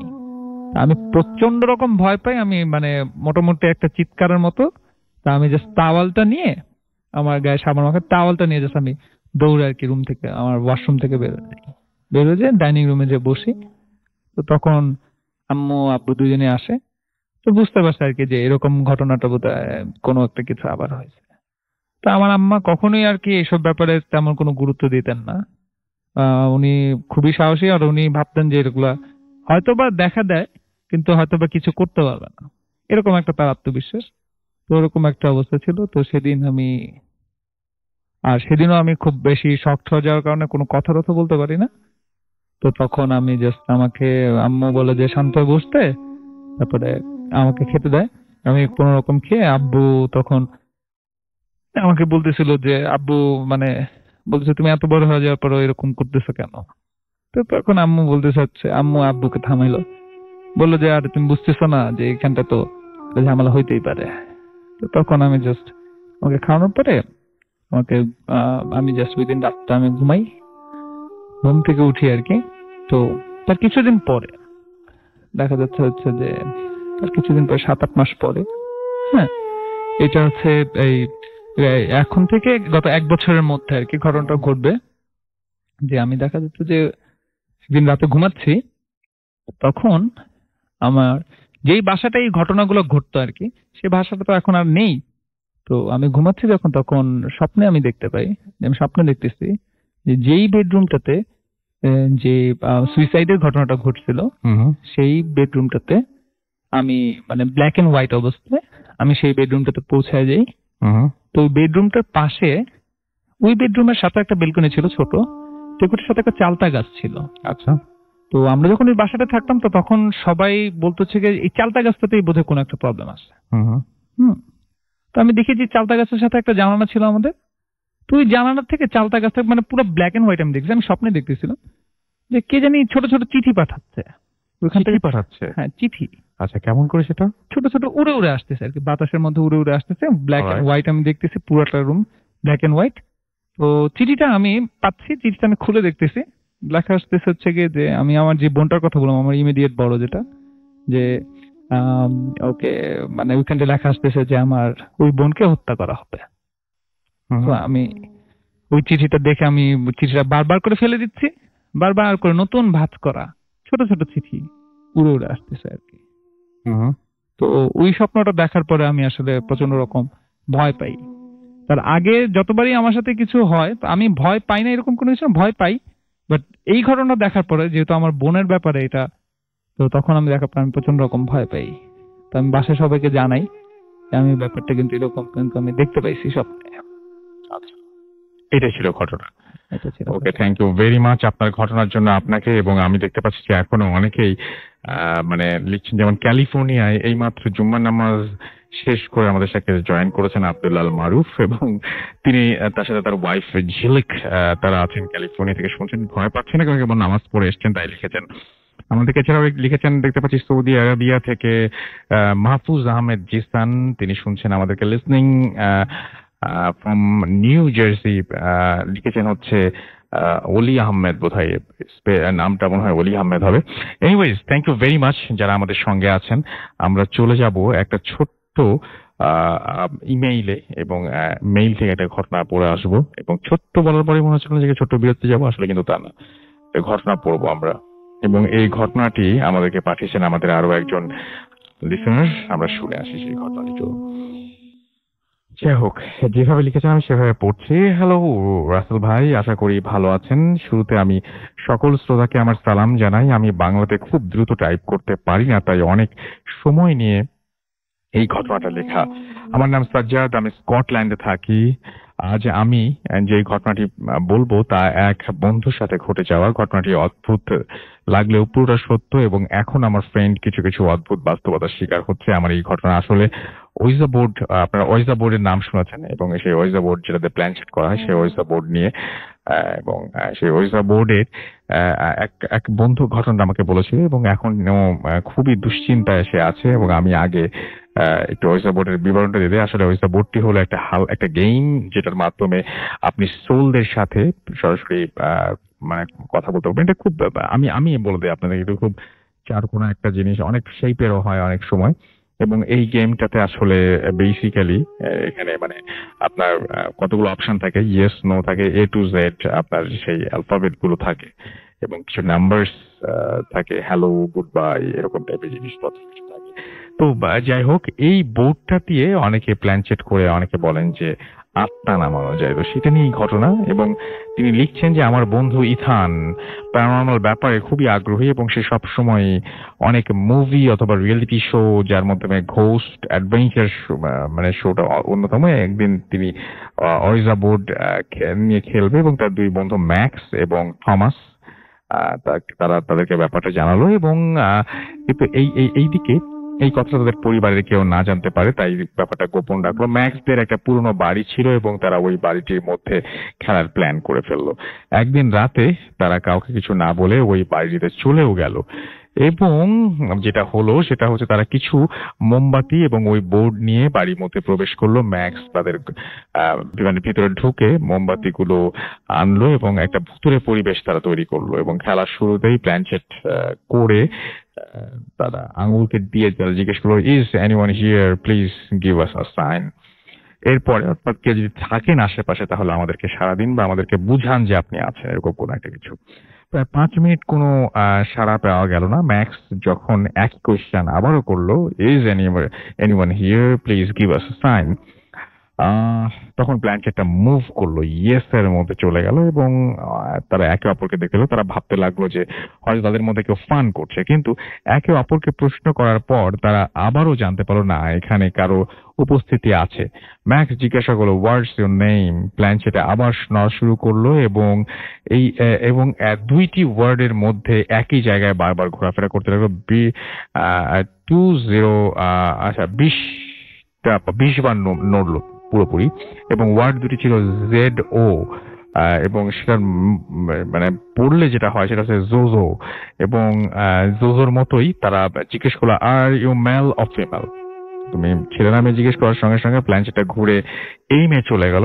সে বুঝালো যে সে মেল। তারপর জিজ্ঞাসা করা হলো, give us a sign cause I don't believe you, show yourself. অর্থাৎ ওরা বিশ্বাস না করে বললো যে তোমাকে দেখতে চায়। হঠাৎ প্ল্যানচেট বোর্ডটা ওপরে খুব জোরে ঘুরতে লাগলো, কারণ তাদের আঙুলটা রাখাও খুব কষ্ট হয়ে গেল, এরকম একটা অবস্থায় তৈরি হলো। ঠিক সেই সময় তাদের ওপরের রুম থেকে শব্দ শোনা গেল। হঠাৎ সমস্ত আসবাবপত্রগুলো একে একে পড়ে যেতে শুরু করলো। তারা সবাই অনেক ভয় পায় এবং একই রকম ভাবে তারা ঘর থেকে পালিয়ে গেল এবং কথাটা গোপন রাখার পরামর্শ দিল তারা সবাইকে।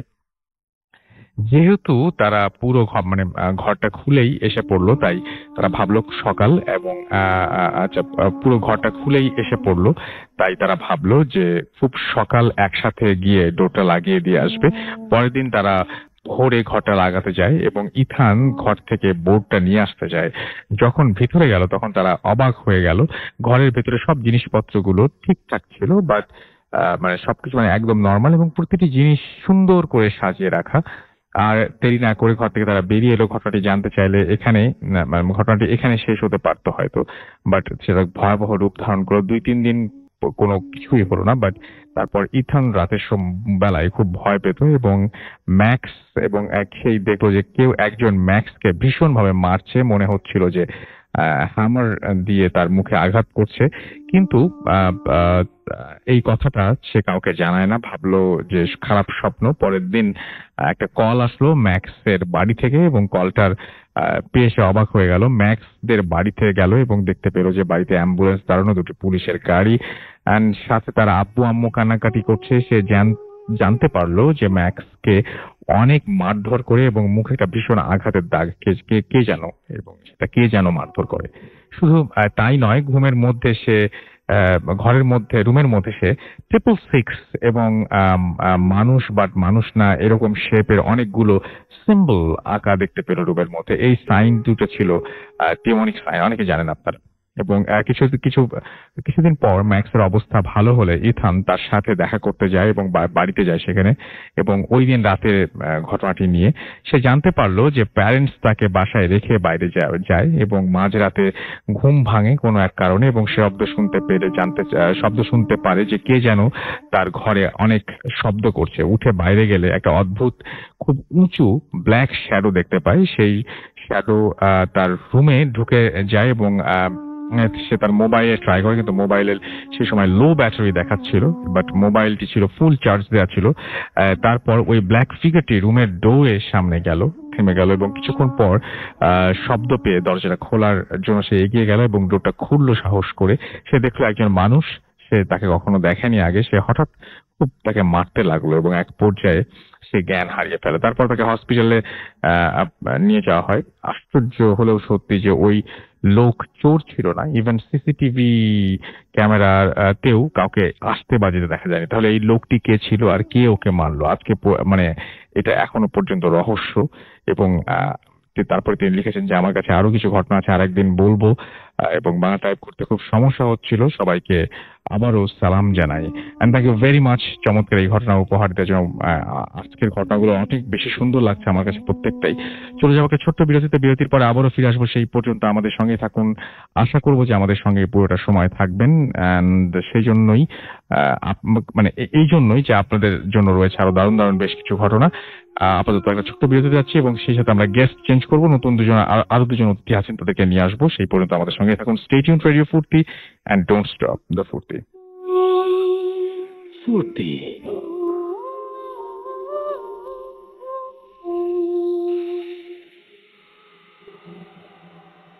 Yes, the night comes alive with গ্রামীণ ফোন। শুনছেন সব সময় রেডিও 48.0 FM। আমি রাস্তাল আছি সাথে, এবং একটার পর একটা দারুণ দারুণ ঘটনা আমরা শুনছি আজকে। তো যাই হোক, এই মুহূর্তে দেখতে পাচ্ছি যে আমাদের সঙ্গে অনেকে আছেন, এবং তার মধ্যে কিছু কিছু বিশিষ্ট ভদ্রলোক আছেন। যেমন একজন বিশিষ্ট ভদ্রলোকের নাম আমি না বলেই পাচ্ছি না, আরাফাতুল হক, ফেসবুক নাম এটা, আরাফাতুল হক। তিনি গত সপ্তাহে আমাদের লিখেছিলেন 2 জুলাই, তিনি লিখেছিলেন কলকাতা থেকে শুনছি। আজকে তিনি লিখেছেন আবুধাবি থেকে শুনছি। চমৎকার। তো আপনার নামটা একটু আমার সবাই প্রচার না করে দিতে পারলাম না। যাই হোক, আকাশ আমাদের সাথে লিখেছেন যে শোটা অনেকদিন পরে না হয়ে 3 অথবা 4 দিন পর হলে ভালো হতো। ডেভিল আমাদেরকে লিখেছেন, রাসেল ভাই, ইউ অ্যান্ড ভূত এফএম রক অ্যান্ড আমাদেরকে লিখেছেন আমার কাছে অনেক ঘটনা আছে, ঘটনা পাঠিয়ে দিন, প্লিজ পাঠিয়ে দিন। আমি চাই যে আপনারা ঘটনা পাঠান, আসেন আমাদের সাথে জয়েন করুন, ঘটনা বলুন। জনি আমাদেরকে এসএমএস করেছেন আমাদেরকে, পায়েল ঢাকা থেকে আজকের এপিসোড দারুণ।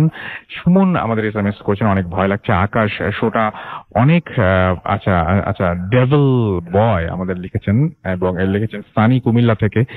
এছাড়াও আমাদের সাথে রয়েছেন দেখতে পাচ্ছি ফাইরুজ সাদিয়া, এবং আমাদের সাথে রয়েছেন, এবং তিনি লিখেছেন যে লাভ ইউ ভূত এফএম অ্যান্ড রেডিও ফুর্তি, এনজয়িং এভরি স্টোরি। আচ্ছা, প্রত্যেকটা ঘটনায় তিনি অনেক বেশি পছন্দ করছেন, এবং তিনি আমাদের সঙ্গেই রয়েছেন। রাজন মিম দুর্গাপুর থেকে আমাদের সঙ্গে রয়েছেন। এছাড়াও রয়েছেন শর্মা, শ্যামা আমাদের সাথে রয়েছেন, মারিসাত, শেফাত, নিশাত ফার্মগেট থেকে। তারা 4 জন শুনছেন আমাদেরকে। পাভেল টাঙ্গাইল থেকে আমাদের সঙ্গে রয়েছেন, তনজির ঢাকা থেকে আমাদের সঙ্গে রয়েছেন, বাগেরহাট থেকে আমাদের সাথে রয়েছেন ইমরান। এছাড়াও মিলি রাজশাহী থেকে আমাদের সাথে রয়েছেন, আলমাস সিলেট থেকে আমাদের সাথে রয়েছেন। এছাড়াও রয়েছেন আরো অনেকে। যাই হোক, আপনি যদি আসতে চান তাহলে চলে আসুন, আমাদের এখানে টেক্সট করুন, যেটা আমি কিভাবে করতে হবে আরেকবার বলে দিচ্ছি। মোবাইলের মেসেজ অপশনে টাইপ করতে হবে ফুর্তি, FORTI ফুর্তি, স্পেস দিয়ে লিখতে হবে আপনার নাম, স্পেস দিয়ে আপনার মেসেজ পাঠিয়ে দিতে হবে 9840 নাম্বারে। আর আমাদের ইমেল অ্যাড্রেস তো জানেনই, আমাদের ইমেল অ্যাড্রেস হচ্ছে bhutfm@radiofurti.fm, which is BHWTFM@radiofurti.fm। নাম, ঠিকানা এবং ফোন নাম্বার সহ আপনার জীবনে ঘটে যাওয়া আপনার জানা সেরা ঘটনা লিখে পাঠিয়ে দিন আমাদের কাছে। ঘটনা শুরুতে অবশ্যই উল্লেখ করুন যে ঘটনাটা আপনি স্টুডিওতে এসে শেয়ার করতে চান, নাকি আপনি চান যে আপনার ঘটনা আমরা পড়ে শোনাই। আর যারা দেশের বাইরে রয়েছেন তারা সরাসরি অডিও ক্লিপ পাঠিয়ে দিতে পারেন আমাদের কাছে। আর এই মুহূর্তে আমরা চলে যাব আমাদের পরবর্তী অতিথির কাছে। আপনার নামটা প্লিজ একটু বলবেন, তারপর আপনার ঘটনায় যাবো আমরা। আসসালামু আলাইকুম, আমি বিজয়, আমি মাতুয়াল যাত্রাবাড়ি থেকে এসেছি। আমরা চলে যাই আপনার ঘটনা। কথা না বাড়িয়ে ঘটনা চলে যাচ্ছি। ঘটনাটা পুরোটাই হয়েছিল আমার বাসায়। তো ফার্স্ট টাইম হয়েছিল ভাইয়ার সাথে। তো আমি সবসময় মোটামুটি রাত জাগা হয়, তো ওই দিনও রাত জেগে ফেসবুক ইউজ করছিলাম। তো হঠাৎ একটা সাউন্ড আসলো। সাউন্ডটা কেমন ছিল যে কাউকে আঘাত করলে বা কাউকে মারলে যে সাউন্ডটা হয়, তো সাউন্ডটা শোনার পর ফার্স্ট শক হলাম যে এত রাতে সাউন্ড কি করলো। তারপর জিনিসটাকে নর্মাল নিলাম, হয়তো এটা আমার ভুল বা হ্যালোসিনেশন হয়েছে। ঠিক একটু পরেই 1 মিনিট হবে আব্বু রুম থেকে বের হয়ে আসলো। তো আব্বু যখন রুম থেকে বের হয়ে আসলো তখন আমি শিওর হলাম যে আসলে এটা আমার ভুল ছিল না, সাউন্ডটা অবশ্যই হয়েছিল। তো আব্বু বের হয়ে সরাসরি ভাইয়ের রুমের দিকে চলে গেল। তো ভাইয়ের রুম নক করার পর ভাইয়ের রুম খুলে আব্বু ভাইকে জিজ্ঞেস করলো যে সাউন্ডটা কি হয়েছিল, আর তুমি কিছু করেছো বা কি হয়েছে। তো ভাইয়া ঘুম থেকে উঠে একদম শক যে আমি তো কিছু করি নাই, আমার রুম থেকে তো সাউন্ড ছিল, আমি তো ঘুমাচ্ছিলাম। তারপর আমিও শক যে আব্বুই বা কেন উঠলো, বা সাউন্ডটাই বা কে হচ্ছিল, বা ভাইয়াই বা এই কথাটা কেন বললো। তো আব্বু রুমে চলে গেল, আমি আমার রুমে চলে আসলাম। তো আমি ঘুমিয়ে পড়লাম। শেষ সকালে ঘুম থেকে উঠে যা দেখলাম বা যা শুনলাম, আম্মু বললো ভাইয়ার কপালে একটা দাগ ছিল, কেউ হয়তো ধারালো কিছু দিয়ে আঘাত করেছে। তো এটা শোনার পর সবাই ফার্স্ট শক, তারপর সবাই নর্মাল নিলাম, কেউ এরকম হয়ে জিনিসটা ঘাটাঘাটি করলাম না, হয়তো এটা ভুল। তো সেকেন্ড টাইম ছোট বোন, ও ক্লাস 1-এ পড়ে, তো বাচ্চা। তো ওর সাথে মাঝে মাঝে কেমনটা হয় যে ও রাত হঠাৎ ঘুম থেকে উঠে মানে প্রচন্ড চিৎকার করবে আর কাউকে যাকে সামনে পাবে তাকে জড়া ধরবে, আর এরকম শক্তভাবে ধরবে যে ও খুব ভয় পাচ্ছে, কেউ একজন ওকে আঘাত করতেছে বা ওকে নিয়ে যাওয়ার ট্রাই করতেছে বা ওকে কিছু ভয় দেখাচ্ছে, এটা জাস্ট ও দেখতে পাচ্ছে আর কেউ দেখতে পাচ্ছে না। তো যখন ও ঘুম থেকে উঠে এরকম করে তো ওকে তখন কিছু বলতে পারে না। তারপর ওকে ঘুম পাড়ানো হয় বা ওকে কিছু বললে কিছুক্ষণ পর ও নিজেই ঘুমিয়ে পড়ে। ঘুমিয়ে পড়ার পর সকালে যখন ঘুম থেকে উঠে ওকে যদি জিজ্ঞেস করা হয় যে রাতে কি হয়েছিল, তুমি এরকম করলে কেন, ও কিছু বলতে পারে না, আর জাস্ট এতটুকু বলে আমি তো কিছু করি নাই বা। তো এটা থেকে সবাই শখ, তো এটা মাঝে মাঝে এমনটা করতো। তারপর ওকে পানি পড়া খাওয়ার পর একটু জিনিসটা কমে, ওই জিনিসটা আর করলো না। তো ফার্স্ট টাইম ভাইয়া, তার সেকেন্ড টাইম সিস, তারপর আমার সাথে। যেটা ছিল এই গত মাসের 13 তারিখ, 7 রমজান ছিল ওই দিন মেবি। তো ওই দিন আমাদের বাসায় গেস্ট আসার কথা ছিল। তারাবি নামাজ পর হুজুরদের সেই ইফতার করার পর যেটি রাতের খাবার খাওয়া হয় এটা আমাদের বাসায় ছিল। তো ওনারা আসলো, খাওয়া দাওয়া করে বিদায় করানোর পর সবাই ডিনার করলাম। ডিনার করার পর সবাই যার যার রুমে চলে গেল, আমি আমার রুমে চলে আসলাম। তো এই রমজান মাস ছিল, একেবারে সেহরি করার পরই ঘুমানো হতো। দুদিন আমি ফেসবুক ইউজ করছি, তো হঠাৎ খেয়াল করলাম যে আমার শরীর পুরো অনেক কাঁপছে আর আমি খুব মানে মাথা খুব ব্যথা করতেছে। তো হঠাৎ এরকমটা লাগার প্রশ্নই আসে না, কারণ আমি একটু আগে পুরো পারফেক্ট ছিলাম, একটু পর কি হলো। তো রাত তখন মেবি 2টা বাজে, তাই আমি আম্মুকে নক করলাম না। আর এত রাত্রে কাকে ডাকবো, যেহেতু একটু পর সেহরির জন্য আম্মু উঠবে, তো আমি কাউকে নক করলাম না। ফেসবুকে চ্যাটিং করছিলাম। যখন চ্যাটিং করতেছি একটা ভাইয়ের সাথে বলতেছিলাম যে ভাই আমার তো এরকম লাগতেছে, তো ওনাকে একটু বলার পর নিয়ে জিনিসটাকে নর্মালি নিল, ওনার কাছে কিছুই মনে হলো না। বললো যে নাপা এক্সট্রা নাও। তাই আমি বললাম ভাই এত রাত্রে নাপা এক্সট্রা কি দরকার, কিছুক্ষণ ঠিক হয়ে যাবে। তো এটা বলার পর উনিও চলে গেল। ঘুম আসছিল না আমার, খুব এত মাথা ব্যথা করতেছিল, শরীর এত খারাপ লাগছিল যে আমি পা নাড়াতে পারছিলাম না। মোবাইলে টাইপিং করছিলাম, তো টাইপিং করতে খুব কষ্ট হচ্ছিল আমার। তারপরেও টাইপিং করছিলেন? হ্যাঁ, তারপর টাইপিং করছিলাম। যাই হোক, তারপর ফ্রেন্ড পারিয়া, তো ওর সাথে আজ অব্দি যতই যাই বলি না কেন কখনো কিছু সিরিয়াস ভাবে নেয় না। তো ওকে বললাম যে কি করছিস, আমাকে বললো যে আচ্ছা এরকম কিছু করছি না এখন ভাই, পরে কথা হবে। তো ওকে বললাম যেহেতু এখন সেহরি টাইম, একটু পর তো সেহরি খেতে উঠবি, তো এখন আর ঘুমানোর কি দরকার, একটু পর একবারে সেহরি করিস। তো ওকে এটা আমি বললাম। আমি বলার পর বললো আচ্ছা ঠিক আছে তো বল। তাই আমি বললাম আমার না এরকম এরকম খুব খারাপ লাগছে হঠাৎ। তো আমাকে বললো ঠিক আছে, যেহেতু তোর খারাপ লাগছে তুই ঘুমিয়ে পড়। তো আমাকে এটা বলার পর এই মেসেজটা আমাকে সেন্ড করলো, আসার সাথে আমার হাত থেকে মোবাইলটা পড়ে গেল। আমি সেন্সলেস, আমার আর কিছু মনে নেই। আর একটা মানুষ এত ফাস্ট কখনোই ঘুমাতে পারে না। তো যাই হোক, আমি যখন চোখ খুললাম দেখলাম আম্মু আমার সামনে আমাকে খুব জোরে জোরে ডাকছে। তো আম্মু ডাকার পর চোখ খুলে দেখলাম আম্মুর সামনে দাঁড়িয়ে আছে। তো বললো যে কি হয়েছে, সেই ছোট টাইম হয়ে গেছে। তো আমি আম্মুকে কিছুই বললাম না, জাস্ট বললাম যে আম্মু আমার জ্বর আসছে। তো আম্মু যখন আমার মাথায় হাত দিল দেখলো যে আমার শরীর প্রচন্ড গরম আর আমি খুব কাঁপছিলাম। তো তখন মেবি খুব গরম ছিল রমজান মাসটাই। তো এই গরমে একটা কম্বল 2 পাট করে প্লাস কাঁথা দিয়ে আমি শুয়েছিলাম এই গরমের ভিতরে। এত কাঁপছিলাম, এত শীত করতেছিল আমার। তারপর আমাকে এরকম দেখে বললো যে তোমার সেহরি করতে হবে না, তুমি শুয়ে থাকো। তো আম্মু ফ্রেশ হতে গেল। তো আমি আম্মু ফ্রেশ হতে চলে গেল, আমি একটু উঠলাম, ওকে টয়লেটে গেলাম। টয়লেটে গিয়ে ফ্রেশ হলাম। ফ্রেশ হয়ে যখন ডাইনিং টেবিলে বসলাম তখন আমি ভাবছিলাম যে আমি তো এটা করতে চাচ্ছি না, বা আমার শরীর এত খারাপ লাগলো যে আমি কিভাবে ডাইনিং টেবিলে এসে বসলাম। বাট আমার মনে হচ্ছিল কেউ একজন আমাকে হেল্প করেছে বা এখানে আসতে সাহায্য করেছে। তো এটা হলো, আম্মু আসলো, আম্মু এসে বললো আমার দিকে তাকিয়ে থাকলো, আমার কিছু বললো না। তো আম্মু সেরে দিল, আমি সেরে কিছুই খেতে পারলাম না। তো না খাওয়ার পর আম্মু বললো থাক তোমার খেতে হবে না, তুমি শুয়ে পড়ো। তো আমি শুয়ে পড়লাম। আম্মু আমার জন্য সেহরি খেতে পারলো না, আম্মু সেহরিও করলো না, আম্মু চলে গেল। তো আমি নামাজ পড়ে যাওয়ার জন্য বললাম যে আমি আম্মু নামাজ পড়তে যাই। তো আমার শরীর এত খারাপ ছিল যার কারণে আম্মু চাইলো না যে আমি নামাজ পড়তে যাই। আম্মু চলে গেল যে বাবা হয়তো হয় বাসায় নামাজ পড়ো না হয় শুয়ে থাকো। তো শুয়ে রইলাম, আজান দিল, ফজর আজান দেওয়ার পর আম্মু সবার যার রুমে চলে গেল, আম্মু ঘুমিয়ে পড়লো। আজান দেওয়ার পর আমি চাচ্ছিলাম না যে এখন বেড থেকে উঠতে, কারণ ওঠার শক্তিটা আমার ছিল না, এতটা খারাপ লাগতেছিল। বাট আমি বেড থেকে উঠলাম, উঠে টয়লেটে গেলাম। টয়লেটে গিয়ে উজু করলাম। উজু করার পর একটা বালতি প্লাস মগ, একটা কাপড় নিয়ে আসলাম। আমি সবসময় যে জায়গাটা নামাজ পড়ি এই জায়গাটা জায়নামাজ বিছানোর আগে আমি পরিষ্কার করলাম। বাট কেন পরিষ্কার করলাম আজ অব্দি করেছিলাম কিনা আমার যেটা মনে নেই। বাট ওই দিন কেন যেন আমি পরিষ্কার করলাম। পরিষ্কার করার পর আমি নামাজ পড়ছিলাম। যখন আমি নামাজে দাঁড়ালাম তখন আমার মনে হচ্ছিল যে আমি তো এখন চাচ্ছি না এটা করতে, আবার সেটাই কেন করতেছি। তারপর নামাজে যখন দাঁড়ালাম, যখন সিজদায় গেলাম তখন আমার মনে হচ্ছিল যে আমি রুমে একা না, আমার রুমে আশেপাশে কেউ একজন আছে। বা কেন যেন মনে হচ্ছিল যে আমি যখন দাঁড়ালাম আবার আমার কিছুর সাথে একটা হেলান দিয়ে আছি বা কিছু একটা আমার আশেপাশে আছে। নামাজ শেষ করার পর তখন ভিতরে একটু ভয় ঢুকলো যে এতক্ষণ কি হচ্ছিল বা আমি যেটা করতে চাচ্ছি না এটা কেন করতেছি। তখন মাথায় আসলো যে কি হচ্ছে। তারপর আবারও নামাজ থেকে উঠলাম, উঠে কোরআন শরীফ নিয়ে আসলাম। তো কোরআন শরীফ নিয়ে আসলাম। এই বছরে আমার কোরআন শরীফ ধরা হয়নি। আর আম্মু অনেক বলেছে যে রমজান মাস কোরআন শরীফ পড়ো, কোরআন শরীফ পড়ো, তো পড়া হয়নি। অনেকটা স্প্রিং ভুলে গেছি, মাথাতে প্রবলেম হয়, যার কারণে কোরআন শরীফটা পড়া হয় না। বাট ওই দিন আমি কোরআন শরীফ পড়তেছিলাম চমৎকার, কিন্তু তখন লাইট চোখ গেল আমার লাইটের দিকে, লাইটটা অফ ছিল, আমি কোরআন শরীফ পড়তেছি। অনেকটা শক ছিলাম তখন যে কি বলবো বা মানে কাউকে ডাক দিব বা কাউকে নক করবো এরকম শক্তিটা আমার ছিল না। আমি জাস্ট জানামাজে বসে ভাবছিলাম যে আমার সাথে একটু কি হলো। জাস্ট নিজেকে সান্ত্বনা দিলাম যে রমজান মাস কিছুই না, রমজান মাস কিছুই না, কিছুই হয়নি। জিনিসটাকে নর্মালি নেওয়ার ট্রাই করলাম, বাট পারলাম না। খুব ভয় করছিল। ভয় কি তখন বুঝলাম। তারপর আমি খুব কষ্টে বেড থেকে উঠলাম, জানামাজ থেকে উঠলাম, উঠে বেডে গেলাম। তো বেডে গিয়ে কখন যে ঘুমিয়ে পড়লাম আমার আর কিছু মনে নেই। যখন আবার ঘুম থেকে উঠলাম দেখলাম যে আম্মু আমাকে ডাকছে, তো ছোট বোন ডাকছে। ঘুম থেকে উঠে দেখলাম যে আমি নিচে জানামাজের উপর শুয়ে আছি, বাট আমি ড্যাম শিওর যে আমি বেডে ছিলাম। বাট তখন আমি নিচে ছিলাম। আম্মু আমাকে বললো তুমি নিচে কেন? আর আমার পাশে সেই কাপড়, বালতি, সেই কোরআন শরীফটা ছিল।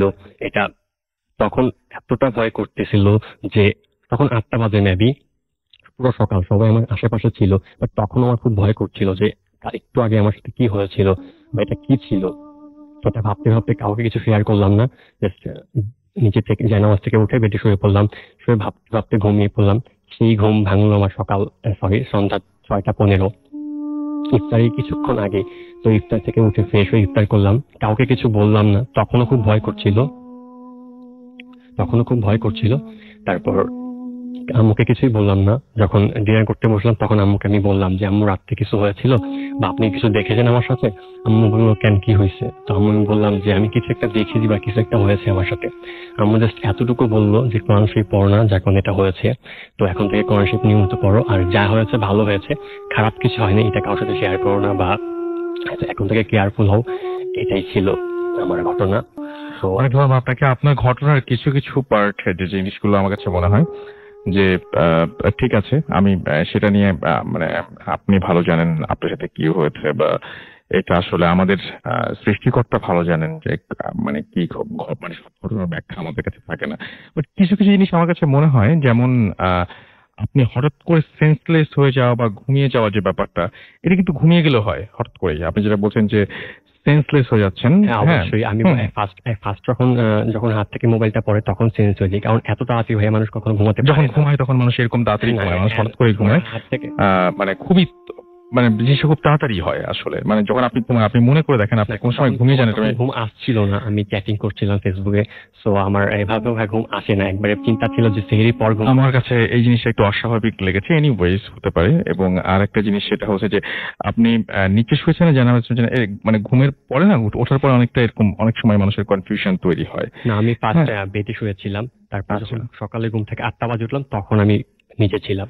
ওকে, ফাইন, ঠিক আছে। আমি আসলে কোনো তর্কে যেতে যাচ্ছি না, বাট আমি যেটা আমার মনে হলো সেটা আমি বললাম।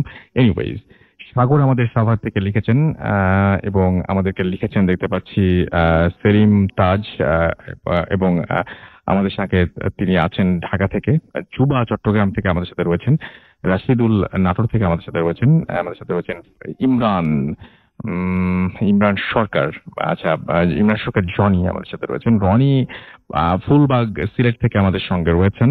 এছাড়া আমাদের সঙ্গে রয়েছেন দেখতে পাচ্ছি সোহাগ। এছাড়া আমাদের সাথে রয়েছেন হাসান খান সিলেট থেকে। ওহি আমাদের সাথে রয়েছেন।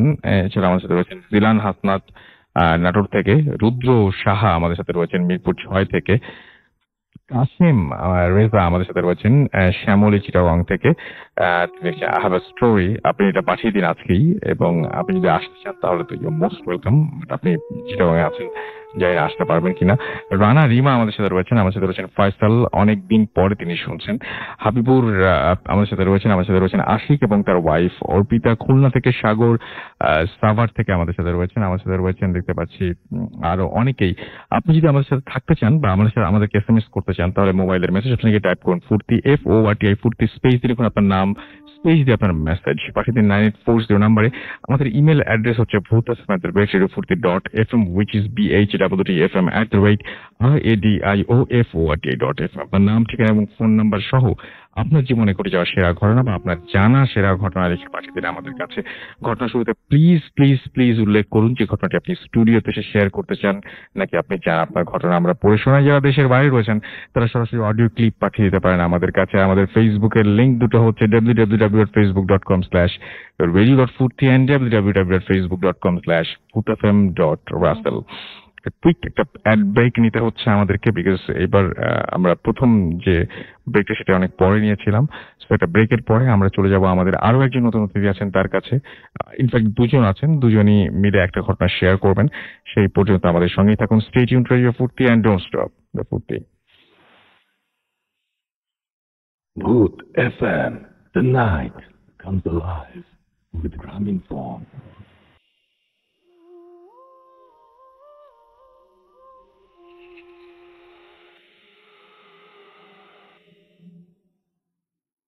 Welcome back. শুনছেন সবসময় রেডিও 43.2 FM, আমি রাসেল আছি সাথে, এবং এই মুহূর্তে আমার সঙ্গে দুজন অতিথি যোগ দিয়েছেন।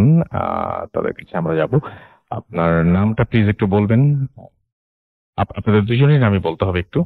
আসসালামু আলাইকুম রাসেল ভাই, আমি রাকিব, মিরপুর 1 নম্বর ডি টাইপ কলোনি থেকে, আর সাথে আমার ছোট ভাই।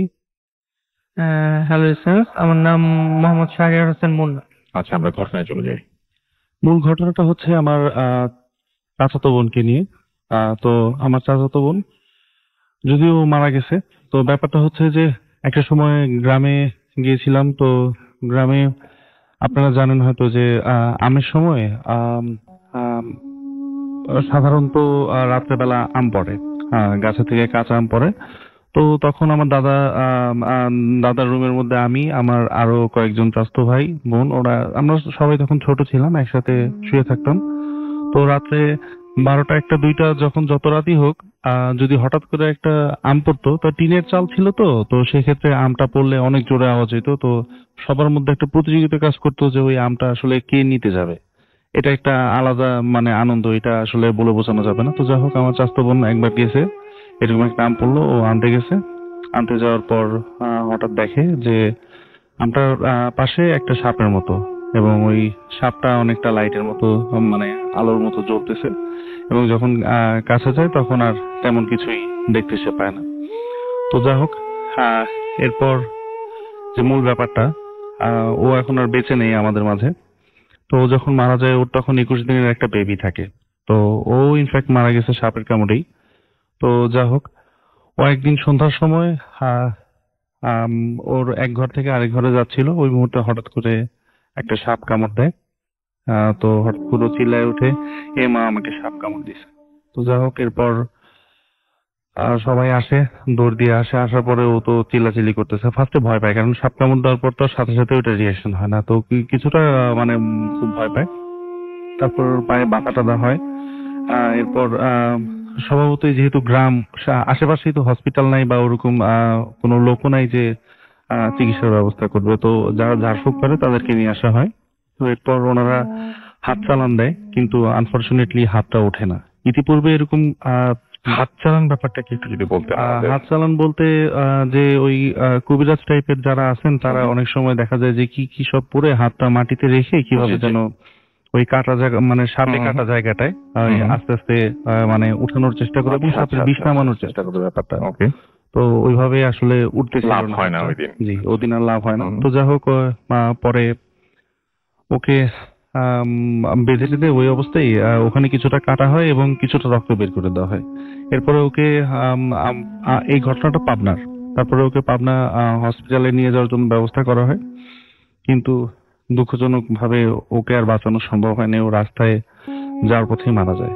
তো যাই হোক, ওই সাপটা যে তখন মারা মানে সাপটা যখন ওকে কামড় দেয় তখন ঘরে ছিল, তো তো লোকজন ওই সাপটাকে মোটামুটি আধমরা অবস্থায় রাখে এবং অনেকে নিষেধ করে যে ওই সাপটা মারার কোনো প্রয়োজন নাই, কারণ এই সাপটা যদি মারা হয় তাহলে ও তো তখনও বেঁচে ছিল, ওর ক্ষতি হতে পারে, এরকম কিছু একটা চিন্তা করে বা ওঝা টোঝা আছে ওনারা বুদ্ধি দেয় যে এগুলা কিছু করার দরকার নেই, করলে প্রবলেম। তো যাই হোক ওই সাপটাকে পরে আটকে রাখা হয়।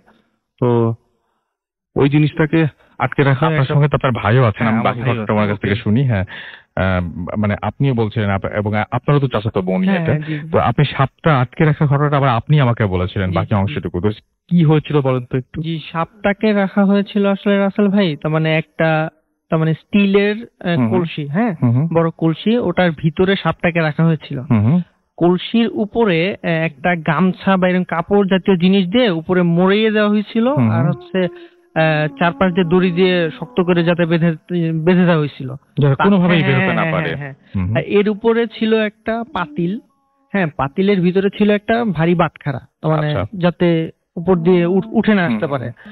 তো পরে যখন বোনটা মারা যায়, হ্যাঁ, তাকে যখন তার শ্বশুর বাড়িতে পাঠানো হয় দাফনের জন্য, তখন তো মানুষের একটু রাগ রেগেছিল, তো সবাই চিন্তা করলো সাপটাকে এখন মেরেই ফেলবে, যা হওয়ার তো হয়েই গেছে।